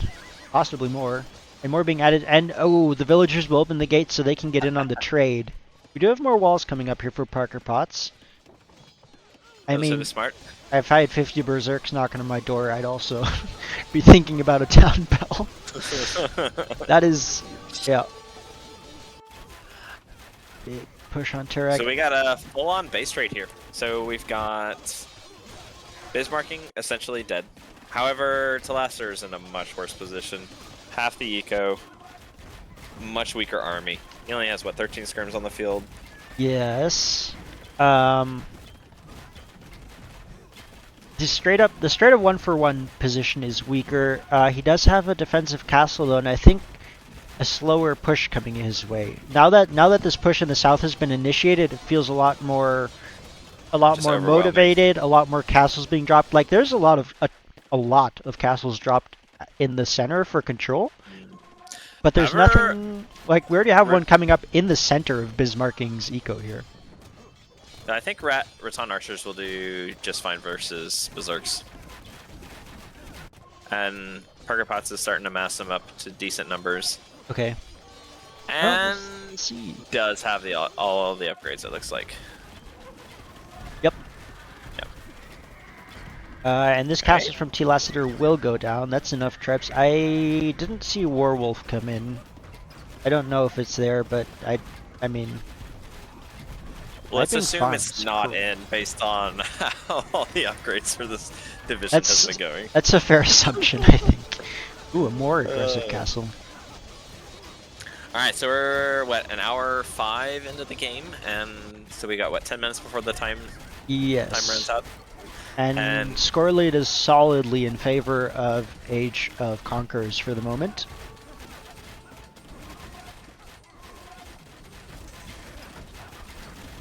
Arenaception is so much more enjoyable. Trying to To tell if the watch. score is closing. It's hard. It's difficult. So much more. Yeah, but at the same time, like, I don't think... Yeah, Parker Potts, while she's messing her Raton Archers, I don't think she's got enough to stop this push. I would like to see maybe some reinforcements from maybe Terag. Oh, Bloodline's just now coming in for JD. Ooh, the score lead is closing slowly enough that I think that at the 115 mark, Age of Conquerors will probably still be ahead, but it's closing.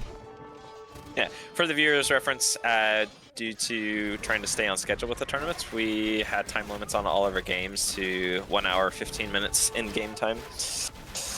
So at the end of the timer, top scorer would receive the win.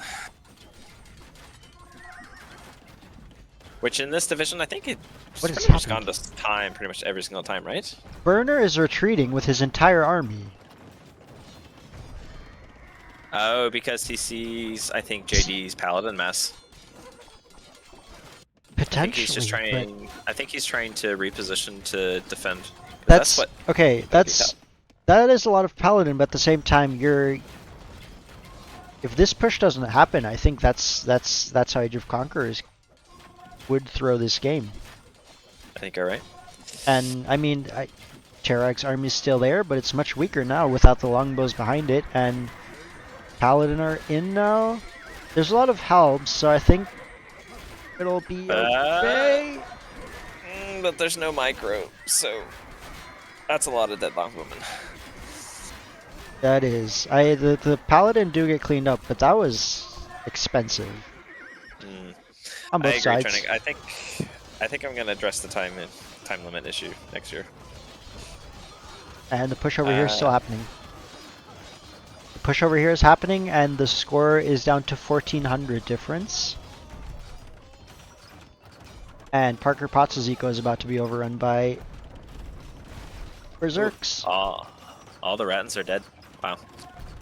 Missed that entirely. And weren't we complaining about Vikings being the Right? We were weakest like, hit? that's the one civ that's not going to do much this game. And here they are, overrunning the second base. He's basically playing the exact same way he did on the Black Force. Like, Yep. just mass infantry, just Yep. sinking buildings left and right with a whole bunch of trips. Well, and consistently securing the ground he's taking with castles, right? We've got a line of teal castles through orange base and reaching purple base now. All right, score is You love definitely see- climbing much closer. Yes, however, Burner is in on JD's eco now. It's not much, but it's enough that JD definitely has to respond, and it'll cost him. The Okay. conks have gone up north actually now. and are Interesting. running into a big group of halbs. So yeah, I think retreating is the correct choice here. Yeah, Burner's longbowman count is quite low at this point. Though he has a bunch in queue, he just has so many halbs on the field right now. 64 halbs. Marker pots. I think we're 3 minutes from the time limit, and honestly, if there was no time limit, I would not be sure which team I favor right now. I'm I curious because if JD and Talaster were dead, like, yeah, that's a great question. I feel like army value, like Britons are going to be stronger versus what's on the field. Like longbowmen yes, should do just fine versus berserks. they should, but against Berserk Conk and your Also, it's their the economy aspect. So like Burner's at over 100 vils, whereas Darkzak is at what 68 and has no gold left. that's true, but But there's no you have gold to on the map consider out the there secondary versus Burner. players, right? Where Terag is still in Castle Age. Yeah. Oh, And this is really. yeah, it's fair. The pop diff is definitely in favor of Age of Conquerors, both military and economy. Um, but they're just not. I think they have the potential to end this game pretty quickly. I mean, Bismarcking is actually doing a decent job of kind of keeping his economy back up and rolling again. He died less than Talaster did. Like oh, look at this! Oh man, scores 500 apart. Oh, but the game is gonna end. I don't 20 think they'll. seconds. Yeah. Why is y'all? You Yes. were just asking that, Training. I think Yeah. he's definitely the weakest player in this bracket. I think he played honestly fairly well. He got upgraded from the lower bracket this year. He had a lot of resources. I just think he kept using his gold as fast as he spent it, so he never went up. Would have Definitely a helped. military focus for him over eco. But I think he should have taken that step back and because this game actually ended much closer than I expected to. Pushes were starting. Once again, very similar to the Black Force game. Yep. Really close. All right, boys and girls, we have a 1-1. Nice. So What was? pull up. Sorry, go ahead. Uh, Last map is Oasis. Yep.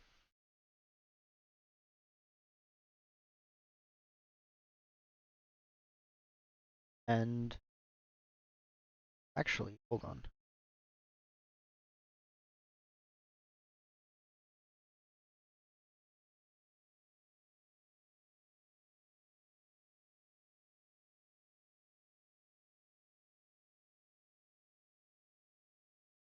Oh, also,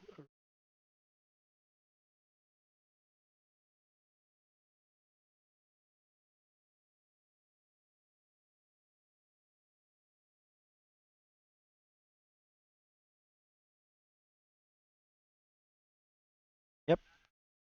Just 1 second. I want to throw a shout out to John Slow. Thanks again for the raid. I'm sure the vast majority already know who you are, who he is, since you came in here with him.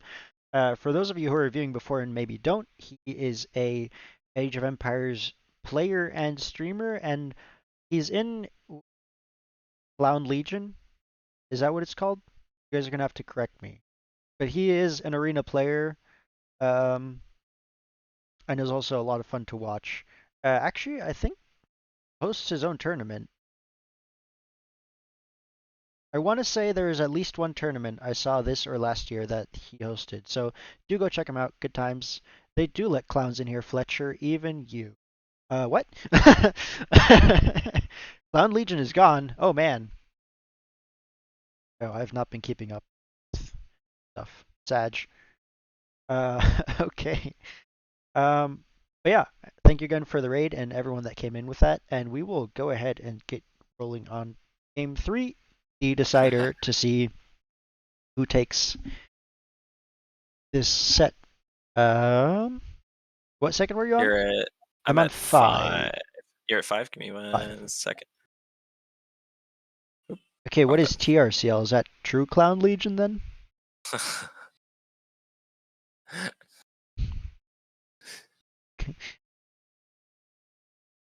The true Nice. foundation. It is. Ha, see? I knew it. Very nice. All right, you ready? Yep. 3, 2, 1, go. All right, Oasis. First question. What are the odds we see a chop through to the center and then cannon galleons? Ooh, 30%. Wow, you're optimistic here. I've only ever seen that happen in one-on-ones, but I've seen it happen in one-on-ones way more than I would I expect looking at this map initially. Okay, I take it back. Looking at the spawns with it being similar to the arena exception game where the flanks have a large wall off, I'm gonna lower my percentage to like 10%. Oh man, Wait, I I just want I really prefer Age of Conquerors spawns like all close in on the wood line. It is so much nicer to have for finding your initial wood line, for early access to wood, and also for like travel distance. and defense easier And to get yeah, back to your TC if you're getting heavily pressured. like look at T Lassiter. Where's his closest wood line? That would be like Atacama spawn right there. No Yeah, wood. that's yeah. I This channel is violent against you, Fletcher. I did notice that you had like a new like thing Yeah, where you had. it's so Twitch has like done weird updates with like advisory for certain content, and I don't know how stringent these are or not. But just so I can be, and they only have it for like very specific categories. But I was like, okay, I'm not running this channel for 8-year-olds technically. I am running it for adults, and so I'm just gonna put in a like the most fitting of the adult advisory content labels on here, just Just to so cover your bases. just to cover my bases essentially. I don't think it'll ever come into play, but you know. Fair enough. Um, Fair enough.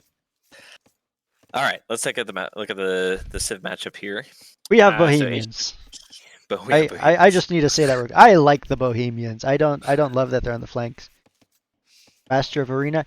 Yeah, Master of Arena, Master of Sakata. Okay. Ooh, So I haven't four. heard about Yeah. Sudden Disaster yet. I haven't heard about most. Okay, I've heard of Master of Arena. I've watched that and Valhalla as well, actually. The other two are new to me. So I'll definitely have to go Masters back and check this out. Takashura is a really fun tournament. You should definitely watch it. Yeah, that sounds really fun. Um. Oh yes, Bohemians.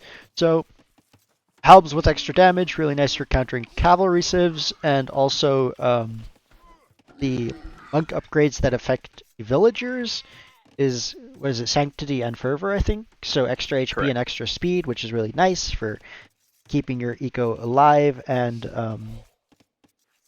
how many age And of 2 ooh, are below nice. 18 years? That's a good question. I'm gonna Probably more say since Xbox.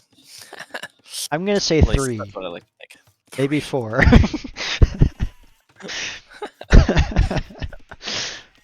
For game. We Well, okay, here's have the thing. It just got re-released on Xbox. So now you have all these random lobbies in game of people that are just keeping like opening an Age of Empires 2 lobby to for some Xbox reward point without actually playing, if I understand correctly.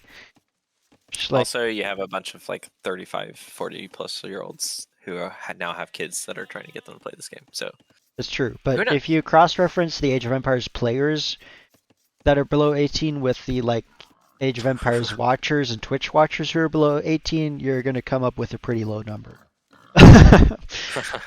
That's fair. That's fair. All right. So Bohemians. Yeah, Hoofnies. Oof. I'm honestly curious to see if we get Hoofnies this game. I think I on the hope so. flank that's going to be really difficult um, to He's get to pocket. them. Oh no, he is. He is. Oh He's my goodness. flank and he's up against the Uh, Britons. We haven't seen Kinky Christmas Market play super aggressively, and so if there's early archer aggression, that's gonna be difficult for the Bohemian. However, there's potential, so we might see Hoofnies. And if they do, they're gonna be painful. I guess longbows outrange them still, so you do I have an believe so. answer, but it's Or still are they gonna so? be a tough matchup. And if you add some like Bohemian war wagons in front, uh, Uh, Hussite you mean wagons is what Hussite I mean. Yeah, wagons? Hussite wagons. Those will provide a very nice defense against any sort of archers. All right, and then in pocket we have the Mayans, and so double archer civ on the side, which is kind of interesting. Unless Tarek plays I Eagle wouldn't call Bohemians an archer civ. Really? They get Bohemians? uh, They're like yeah. they're gunpowder. They're I mean, but you gunpowder can. monk civ. A lot of times you I can see don't them think they even play. get arbalest. Like Well, you could do an early archer play, but that's just because their scouts are even worse. Actually, their scouts might be fine, but I don't know if they get light cav. I think if they get light cav, certainly not hussar. They're they have a. just they have good trash units, and then they really get good castle age with being able to research chemistry, hand cannons, and going into monks, into gunpowder. So But their archery they is pretty have. weak. No, they have ARPs. They're just Damn it. missing. Yep, they're just missing Thumb Ring. Hmm. So similar Okay. to the Vikings, the thing that makes them a little stronger potentially than the Vikings is they have access to chemistry and Castle Age. So if they're playing Castle for longer, then they can get the extra attack from chemistry, making their their crossbow stronger. That's fair. I don't like Bohemians as a flank civ at all. I don't think uh, you want to get. I think if you're going I archers would have with them, I swapped. think you're not using your strengths at all. Yeah, definitely would have swapped Mayans and Bohemian Well, we've position been for sure. saying this every match, right? We don't like the pockets on the flanks. All right, so we've got Mongols Oh, for Parker Potts. quick Uh, question. This bracket was hidden civ pick no repeats. Is that right? correct, I think so, correct. yeah. As I say, we're seeing a lot of similar civs overall, but I don't think we've seen any. I think we've seen at least one mirror civ every match, though. On Black Forest, we had two Franks players. On Reception, we had two Spanish, and this time we have two Japanese. Interesting, the Japanese is picked. Yeah. I mean, they're decent. Oh. Yes, you can choose your starting positions. Sorry. So it's by player color. So they're playing. The way H2 is set up is you have obviously these are the 8 colors, but it alternates blue, red, green, yellow, teal, and then purple, and then gray, and then orange. So the even numbers are going to be orange, purple, yellow, and red. And then the odd is going to be blue, green, teal, and gray. And so the high number and the low number, so blue and gray, which would be 1 and 7, you can kind of see it on the score, are always going to be the outside or the flank players. And then the middle numbers, so the 3 and the 5, or the 6 and the 4 on the other side, will always be the pocket players. Yeah. Yeah. So your highest and lowest number will be your pocket, your flanks, and your middle number. Pockets. All right. Randox, thank you for the follow. Also, my alerts have not been happening, I think. You should probably be alerted to that. There should be. It might just be the overlay. I messed around with that recently. Anyway.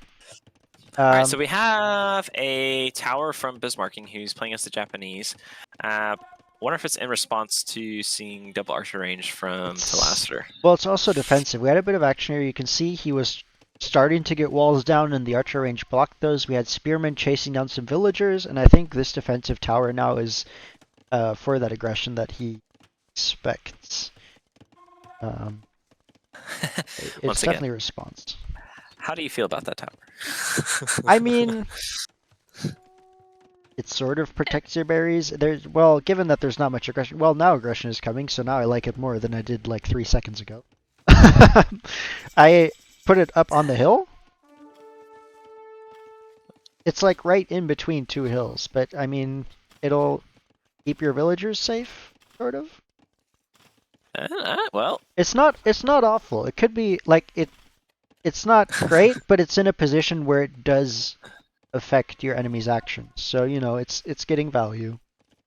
I would, however, like to see Bismarcking kind of house wall in between the barracks and his wood line, and then another house probably between his blacksmith and his town center, just to kind of protect that wood line and gold, so he doesn't have to be pulled off. Because those archers are just going to track around and probably apply pressure, is what I would guess. Yeah, and we've seen this in past games. Telestrator is doing a good job of early aggression, where particularly at this bracket, I think a lot of players like to boom up. But getting that, just even a small army number, right? These are 6 units, but they can get so much value right now. Look at all these villagers that are in danger. If nothing else, even if he doesn't get kills, he's going to idle 10 villagers. He's gonna force Bismarcking off of gold and off of wood. He's gonna force a military response. There's value here. And as I Yeah. say that, And, most of the army gets oh. cleaned up with only one villager kill. Oh no! But But still, what? Only one vill kill? maybe No, two. I two wasn't. vills. Only. Yeah, that's still two vills dead. That's still a response you forced. So I still don't hate that. I think if he had microed them, he could have gotten even more value out of them. But you know, value is value. And he's Right, got but the we've next batch of archers ready as well. yeah, and still no archery range from Bismarck, which is actually kind of unusual because he was playing early archery range in the previous two games. So I'm curious, like, if just the pressure from Talaster is just kind of throwing him off his game a little bit. But getting the defensive walls up, I like it. I'm curious to see. Yeah, he's not going to have those up in time. Close. And fletching coming in well now for T-Laster. All right.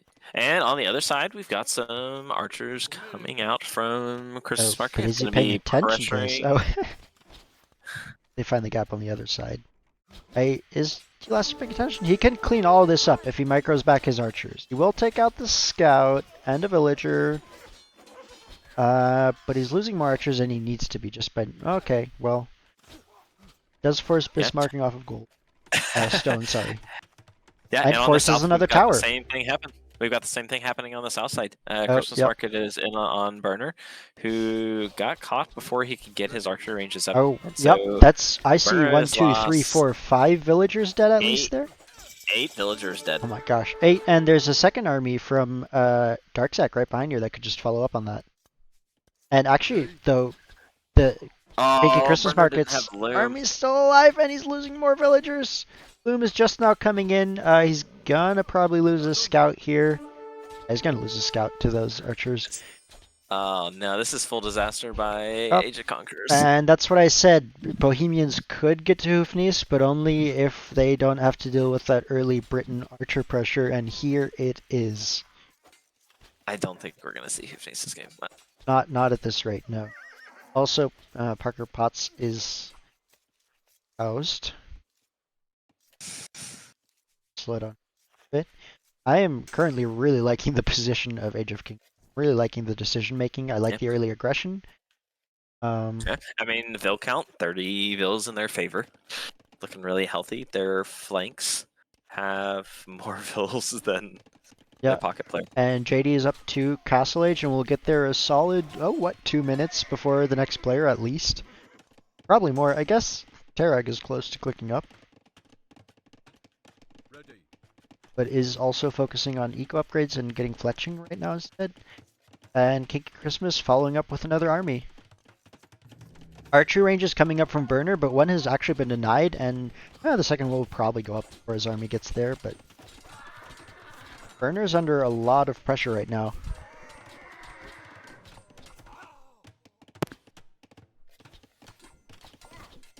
Big spearman engagement.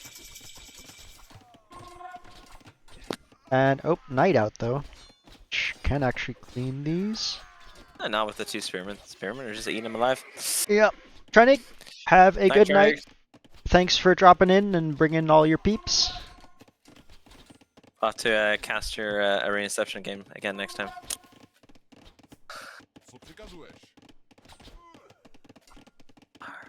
Alright, so looks like the pressure has kind of slowed down on the north side from Talaster. He's kind of massing up his archers again. I think he's prioritizing Castle Age there. Looks like quite a brief pause.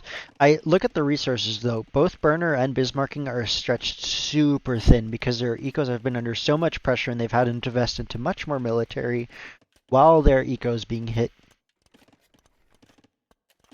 This is not the position they want to be in. And actually, I guess Burner is actually up to Castle Age and has a second TT. He got hit right as he got to Castle Age, and Yeah. so all of the advantage that he had from Castle it got eaten away. Yep, I'd still rather be in this position with Castle Age than in this position without Castle Age. That's fair. Having that extra, I wonder if he was able to get a third TC, clear up these last two archers, and then get a third TC up forward by his archery ranges to kind of secure a little bit of defense. Yeah, I mean, and potentially get outboom. Actually, Kinky Christmas needs to go up to Castle Age. He has so many resources that he's floating. I guess he's been focused on the military, which is fine, but he slowed that down, so now go up to Castle Age. Um, Hmm. is he? No, he does have his building. Yeah, Very he nice. needs to go up.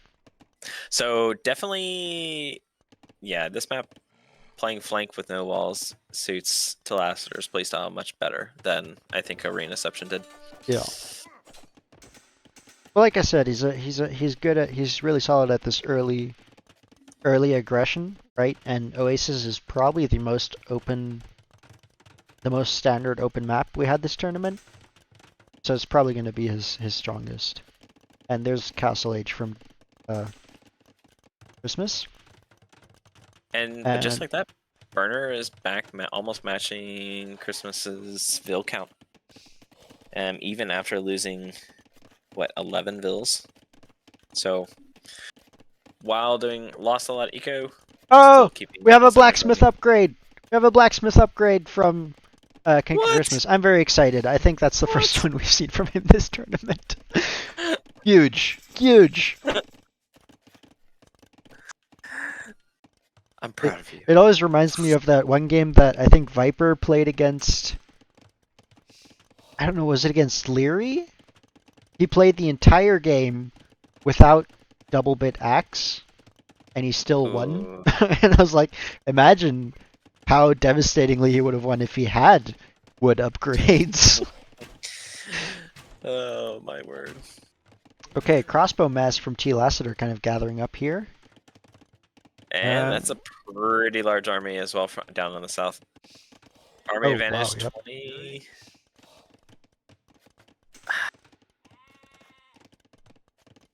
Still Well, no archery range from Bismarcking. I mean, I like his tower defense. I think that's actually a pretty smart play.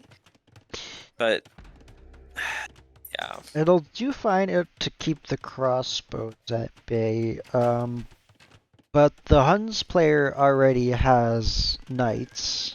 Now, granted, he's just gathering in the back, but those will rip through the palisades and the towers. And there's only 5 spearmen here to stop them. But, Which like, is... not a lot of damage that Telestrator can do right now unless he gets some siege out. So if he Yep. comes forward like Siege Workshop, maybe a couple mangonels or maybe even some rams, then he Right. can probably push Bismarcking. But Bismarcking bought himself some time. Got to castle. Maybe we'll see some town centers drop to kind of help secure his position a little bit more. There's That is a your third TC from Burner. yeah, that is a big army down to the south though, and we've got Big knights army, coming and the in knights are from coming JD. out. I don't think Burner's going to be able to stop this. No. And honestly, I as much as I said the knights could rip through Bismarcking, I don't hate bringing this army over. You're not Oh, getting push at the top right now. You have army control, and there's not a lot of danger that the enemy will push. And over here, your enemy's wide open, right? So utilize those knights where they'll do the most damage. Bring them around, and they'll be able to clean up pretty much any army that's here. And all right, so he has what mostly just +1 armor, skirms. but no bloodlines on him. But at the same time, there's not enough army to really do. Well, and half of this army is just skirmishers, Yeah. which now if he does just run them around while taking hits, that's gonna end eventually. I would love to see Christmas Market and Darksack push out with their army at the same time as Yep. these knights, and then just Yep. really pressure Burner's economy the entire time. I do like the fact that JD is kind of running behind, looking for maybe just kind of disrupting the pocket play.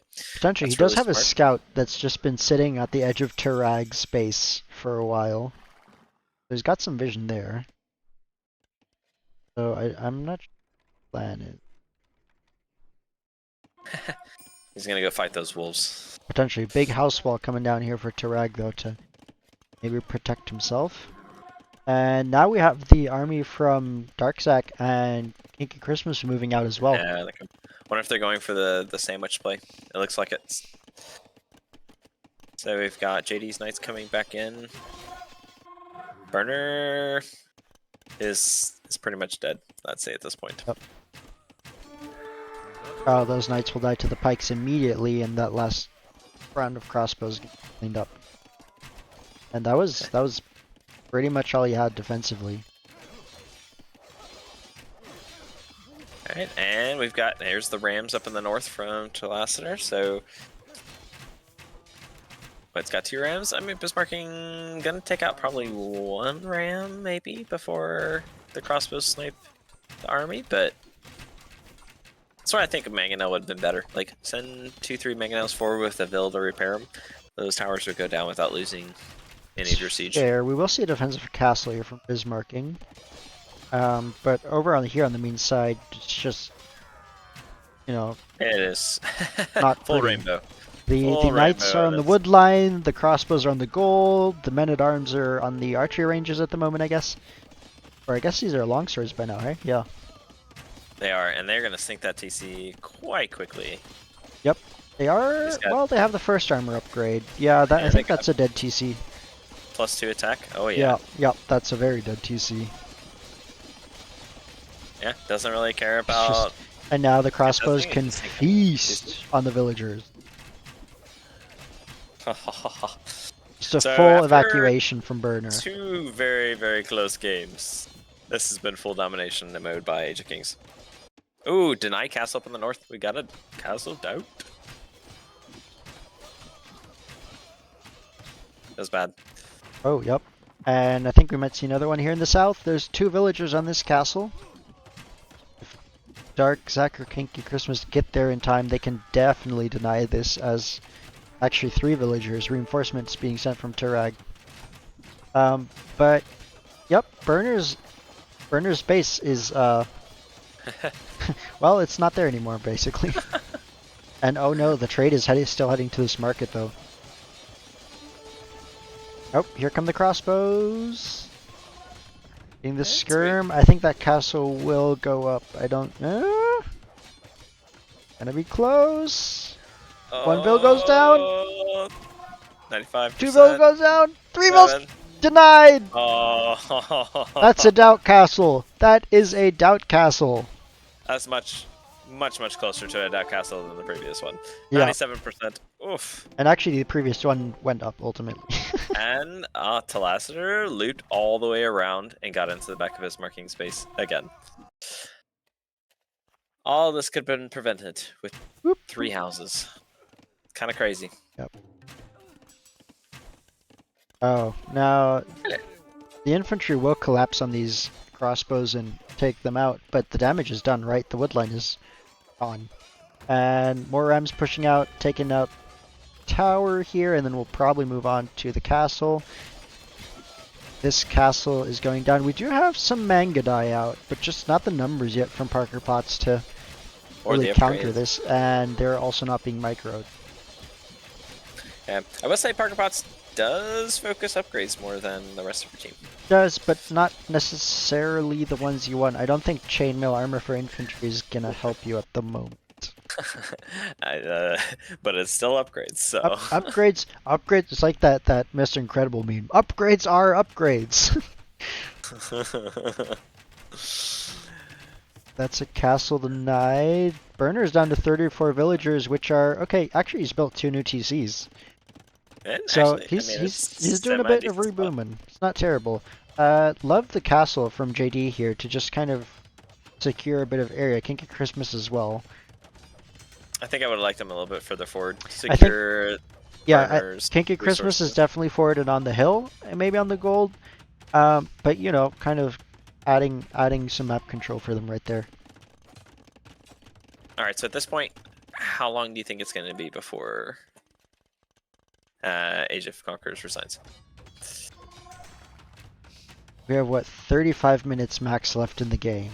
However, Age of Kings armies are not retreating right now, but moving back to kind of focus, like we had in the first game, focusing on the buildings rather than continuing to look for damage. So I think with Burner rebooming, I think we might get close to time limit again, unless we see a more decisive push. Wait, we might see a Hussite wagon. Burner's dropping a castle. Oh man. And he's mostly on wood and gold. We might see a Hussite wagon, still won't see any Hoofnies. Second All right, TC being but dropped for Bismarcking. T-Laster on the way to Imperial Age. And researching chain.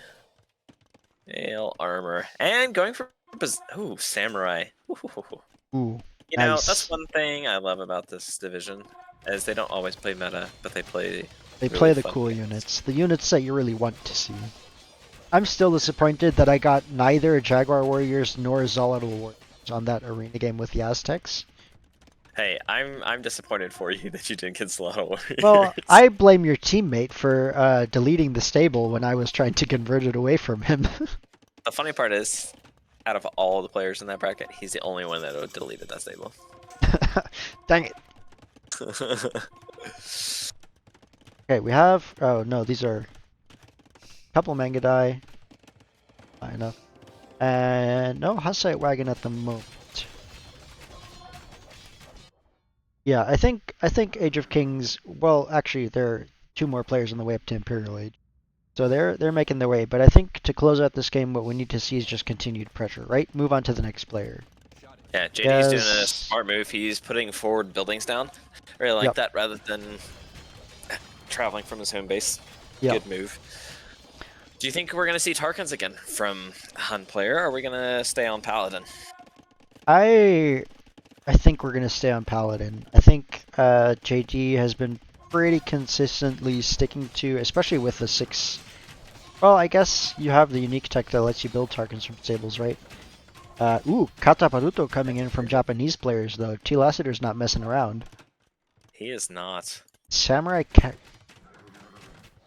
I Trap push. think this I marking is about 10 minutes away from being off the map, unless he like full runs early. Yeah, there's not much here to defend this. Like right now, it's the castle that's sort of holding off T. Lassiter, but that is going to disappear with the first Treb. All And right, I so mean, we've got. All right, so JD hitting Imperial Age, looking for gonna get his Cavalier upgrade hopefully quickly.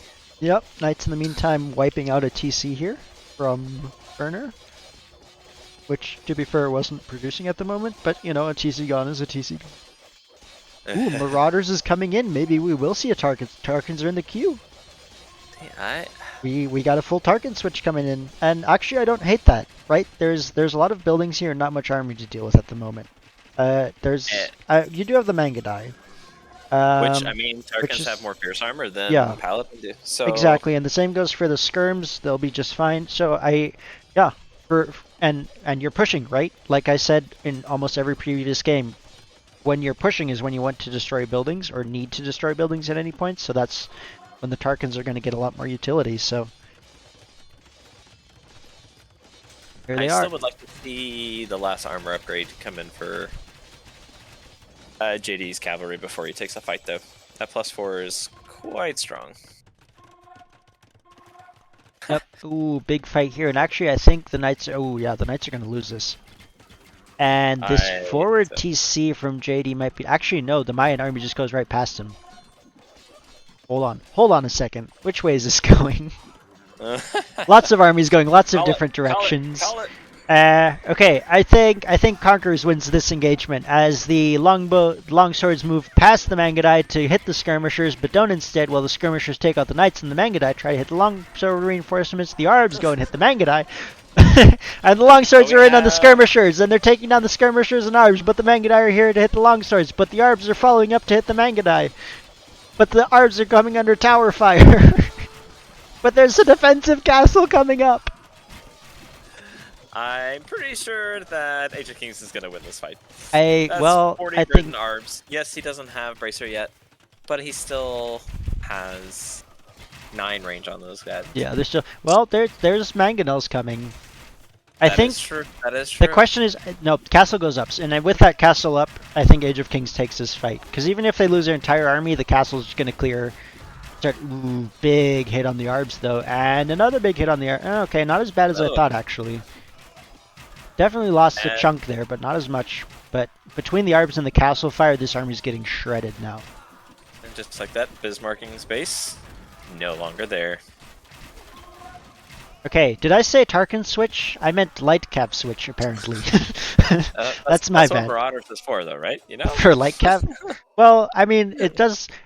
Marauders does seem like the sort of unit that would be light cav rather than Tarkins, you know? he he just doesn't have the gold for it. Like he only Yeah. has 20 on gold. What, He 200 in the does bank, he 300 in the does bank? have 12 Tarkins somewhere. I think they're on this castle here. But we have a stream. Just look at this. Look at this stream of longshoes coming in. I think Darkzak needs to add some forward production building. You have just a line of teal across the map. Just long Uh, swords. Classic Goths and two-handed swordsman coming in. Man, this guy loves his inventory. Yep. The army here is being. Oh, the arbs are just shredding all the army as it's being put out. And actually, there's longbows mixed in as well. And Talaster's pushing on the other side. There's not a lot of map Oh left yes, for Bismarcking is gone. well, yeah. I'm looking at where his base used to be, and I'm seeing like nothing. I'm actually I was gonna say two houses, but I was like, nope, those are Parker Potts houses. I don't see. Oh, I guess there's two bits of palisade wall. But that pushes on, and the Trebs are out. They're ready to hit Parker Potts, who again doesn't. I mean, she has Elite Tarkin now, but I mean Elite Mangadai, but she has 8 Elite Mangadai, which is not going to stop this number of Arb Samurai and Trebs. That castle's And dead. Burner coming in with crossbows, but those are gonna die to Bird and Arbs. I think it is. Yeah. Valiant Or effort, Light Cav, go. but probably could have resigned a little earlier. But that's okay. That's fine. We have another castle coming up here. JD's very consistently following up, securing that ground they take. This one is it's a bit aggressive for the amount of control they have over that area right now. That's I think you can take that control and get that castle up, but I think you want to clean these armies. And actually, we are up to. Are these champions now? 200 swordsmen. We're still one off of champion. As we have Elite Huskarl coming in.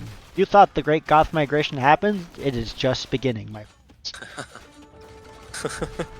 Parker Potts going for defensive walls, but again, honestly, against Trebs, those won't hold up for very long. And that is a lot of pressure. Honestly, I mean, okay, Bismarcking has this sneak TC on the outside, but the rest of Age of Conquerors is on this little section of the map. Like, you've got pushes coming in from both sides, and they're just being squeezed. Still have trade going though. There's no chop through into the lake. No chop through, no cannon galleons. My 10% prediction didn't hold up. Oh, but the castle does go up from Darkzak. Actually, that wasn't JD's castle, that was Darkzak's. But I was wrong. See, they can get it, no problem at all. Lucha Javelineers did kind of stop his production and lost all of his army there. Yes. But he's got another castle coming up. He's got another castle, and that is the Tarkins, who are here now in force, who have absolutely melted Bismarcking's TC. Bismarcking now on 9 villagers, who are hiding. Oh, he's got some on the gold up north. Ah, wait. Oh yeah, that's pretty much where all of them are, actually. I'm not sure where those Tarkins are going. They're going somewhere. They're making a decision. Still missing the last armor upgrade. I would like to see that from them. Just make them a little bit more tanky. Kind of go from 6 to 8 pierce armor. A whole lot harder for the crossbows to die.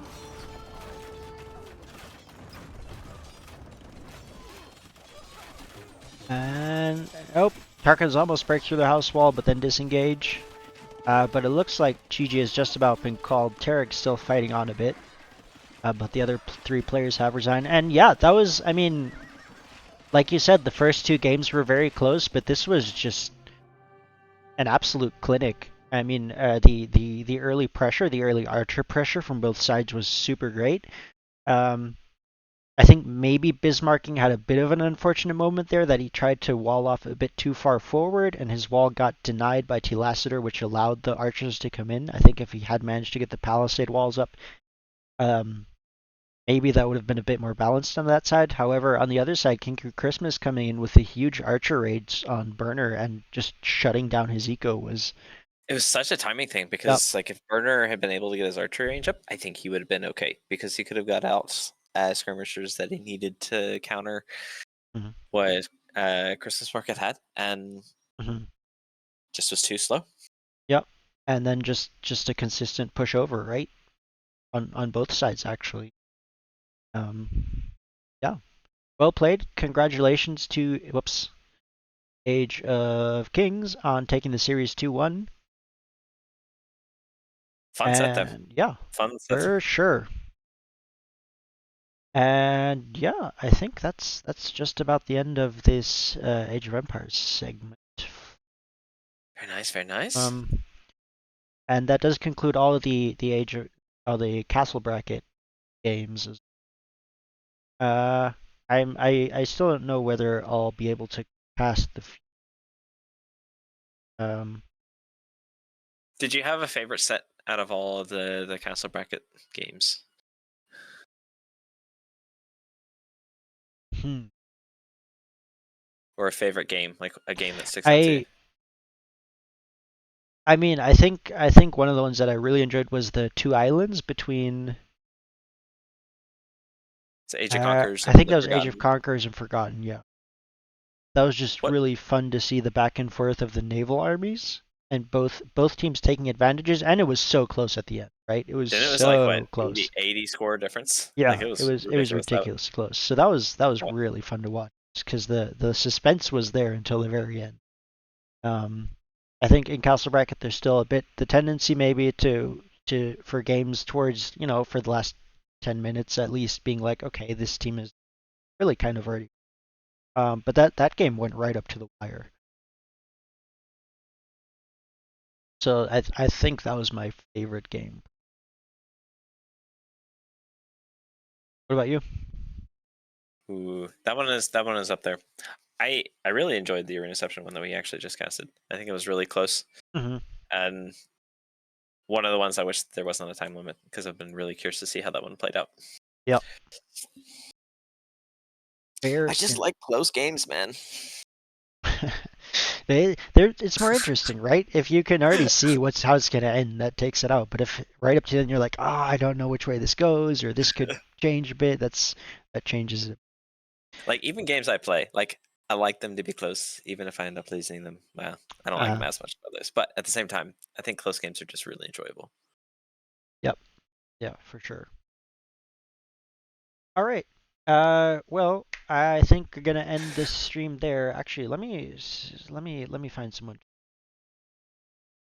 We've got freaking Andy's on. Freaking at it. Yeah, that's solid. Support your fellow Austrian there. That's right.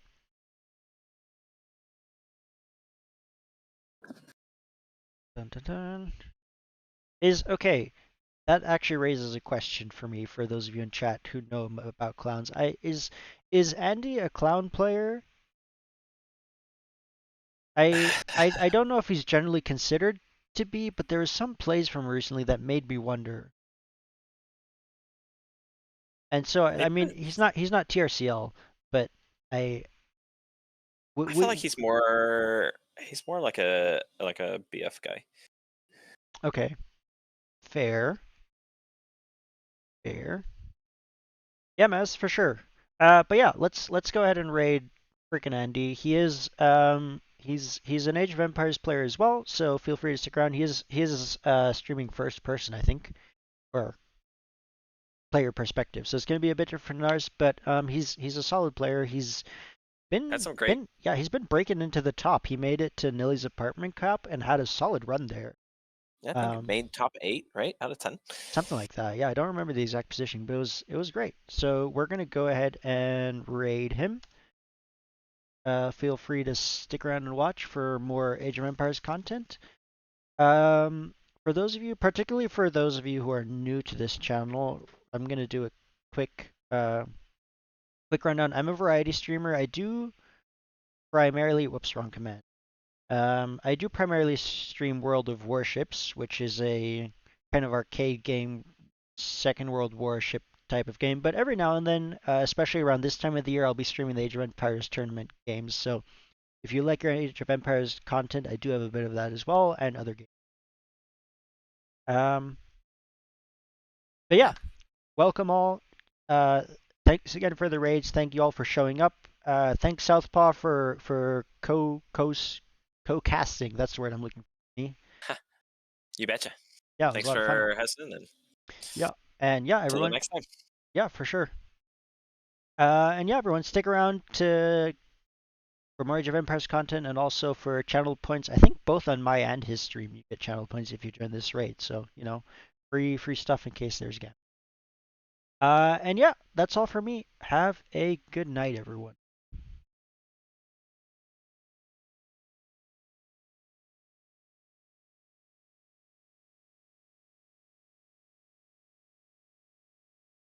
Played some AoE and lost.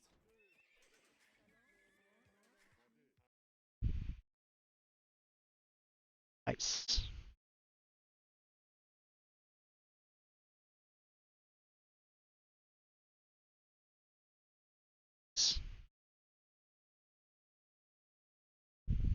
Yeah, I did not. I was like, what the heck?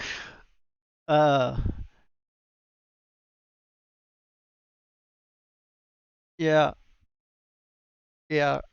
Oh man. Yeah, yeah. Oh man.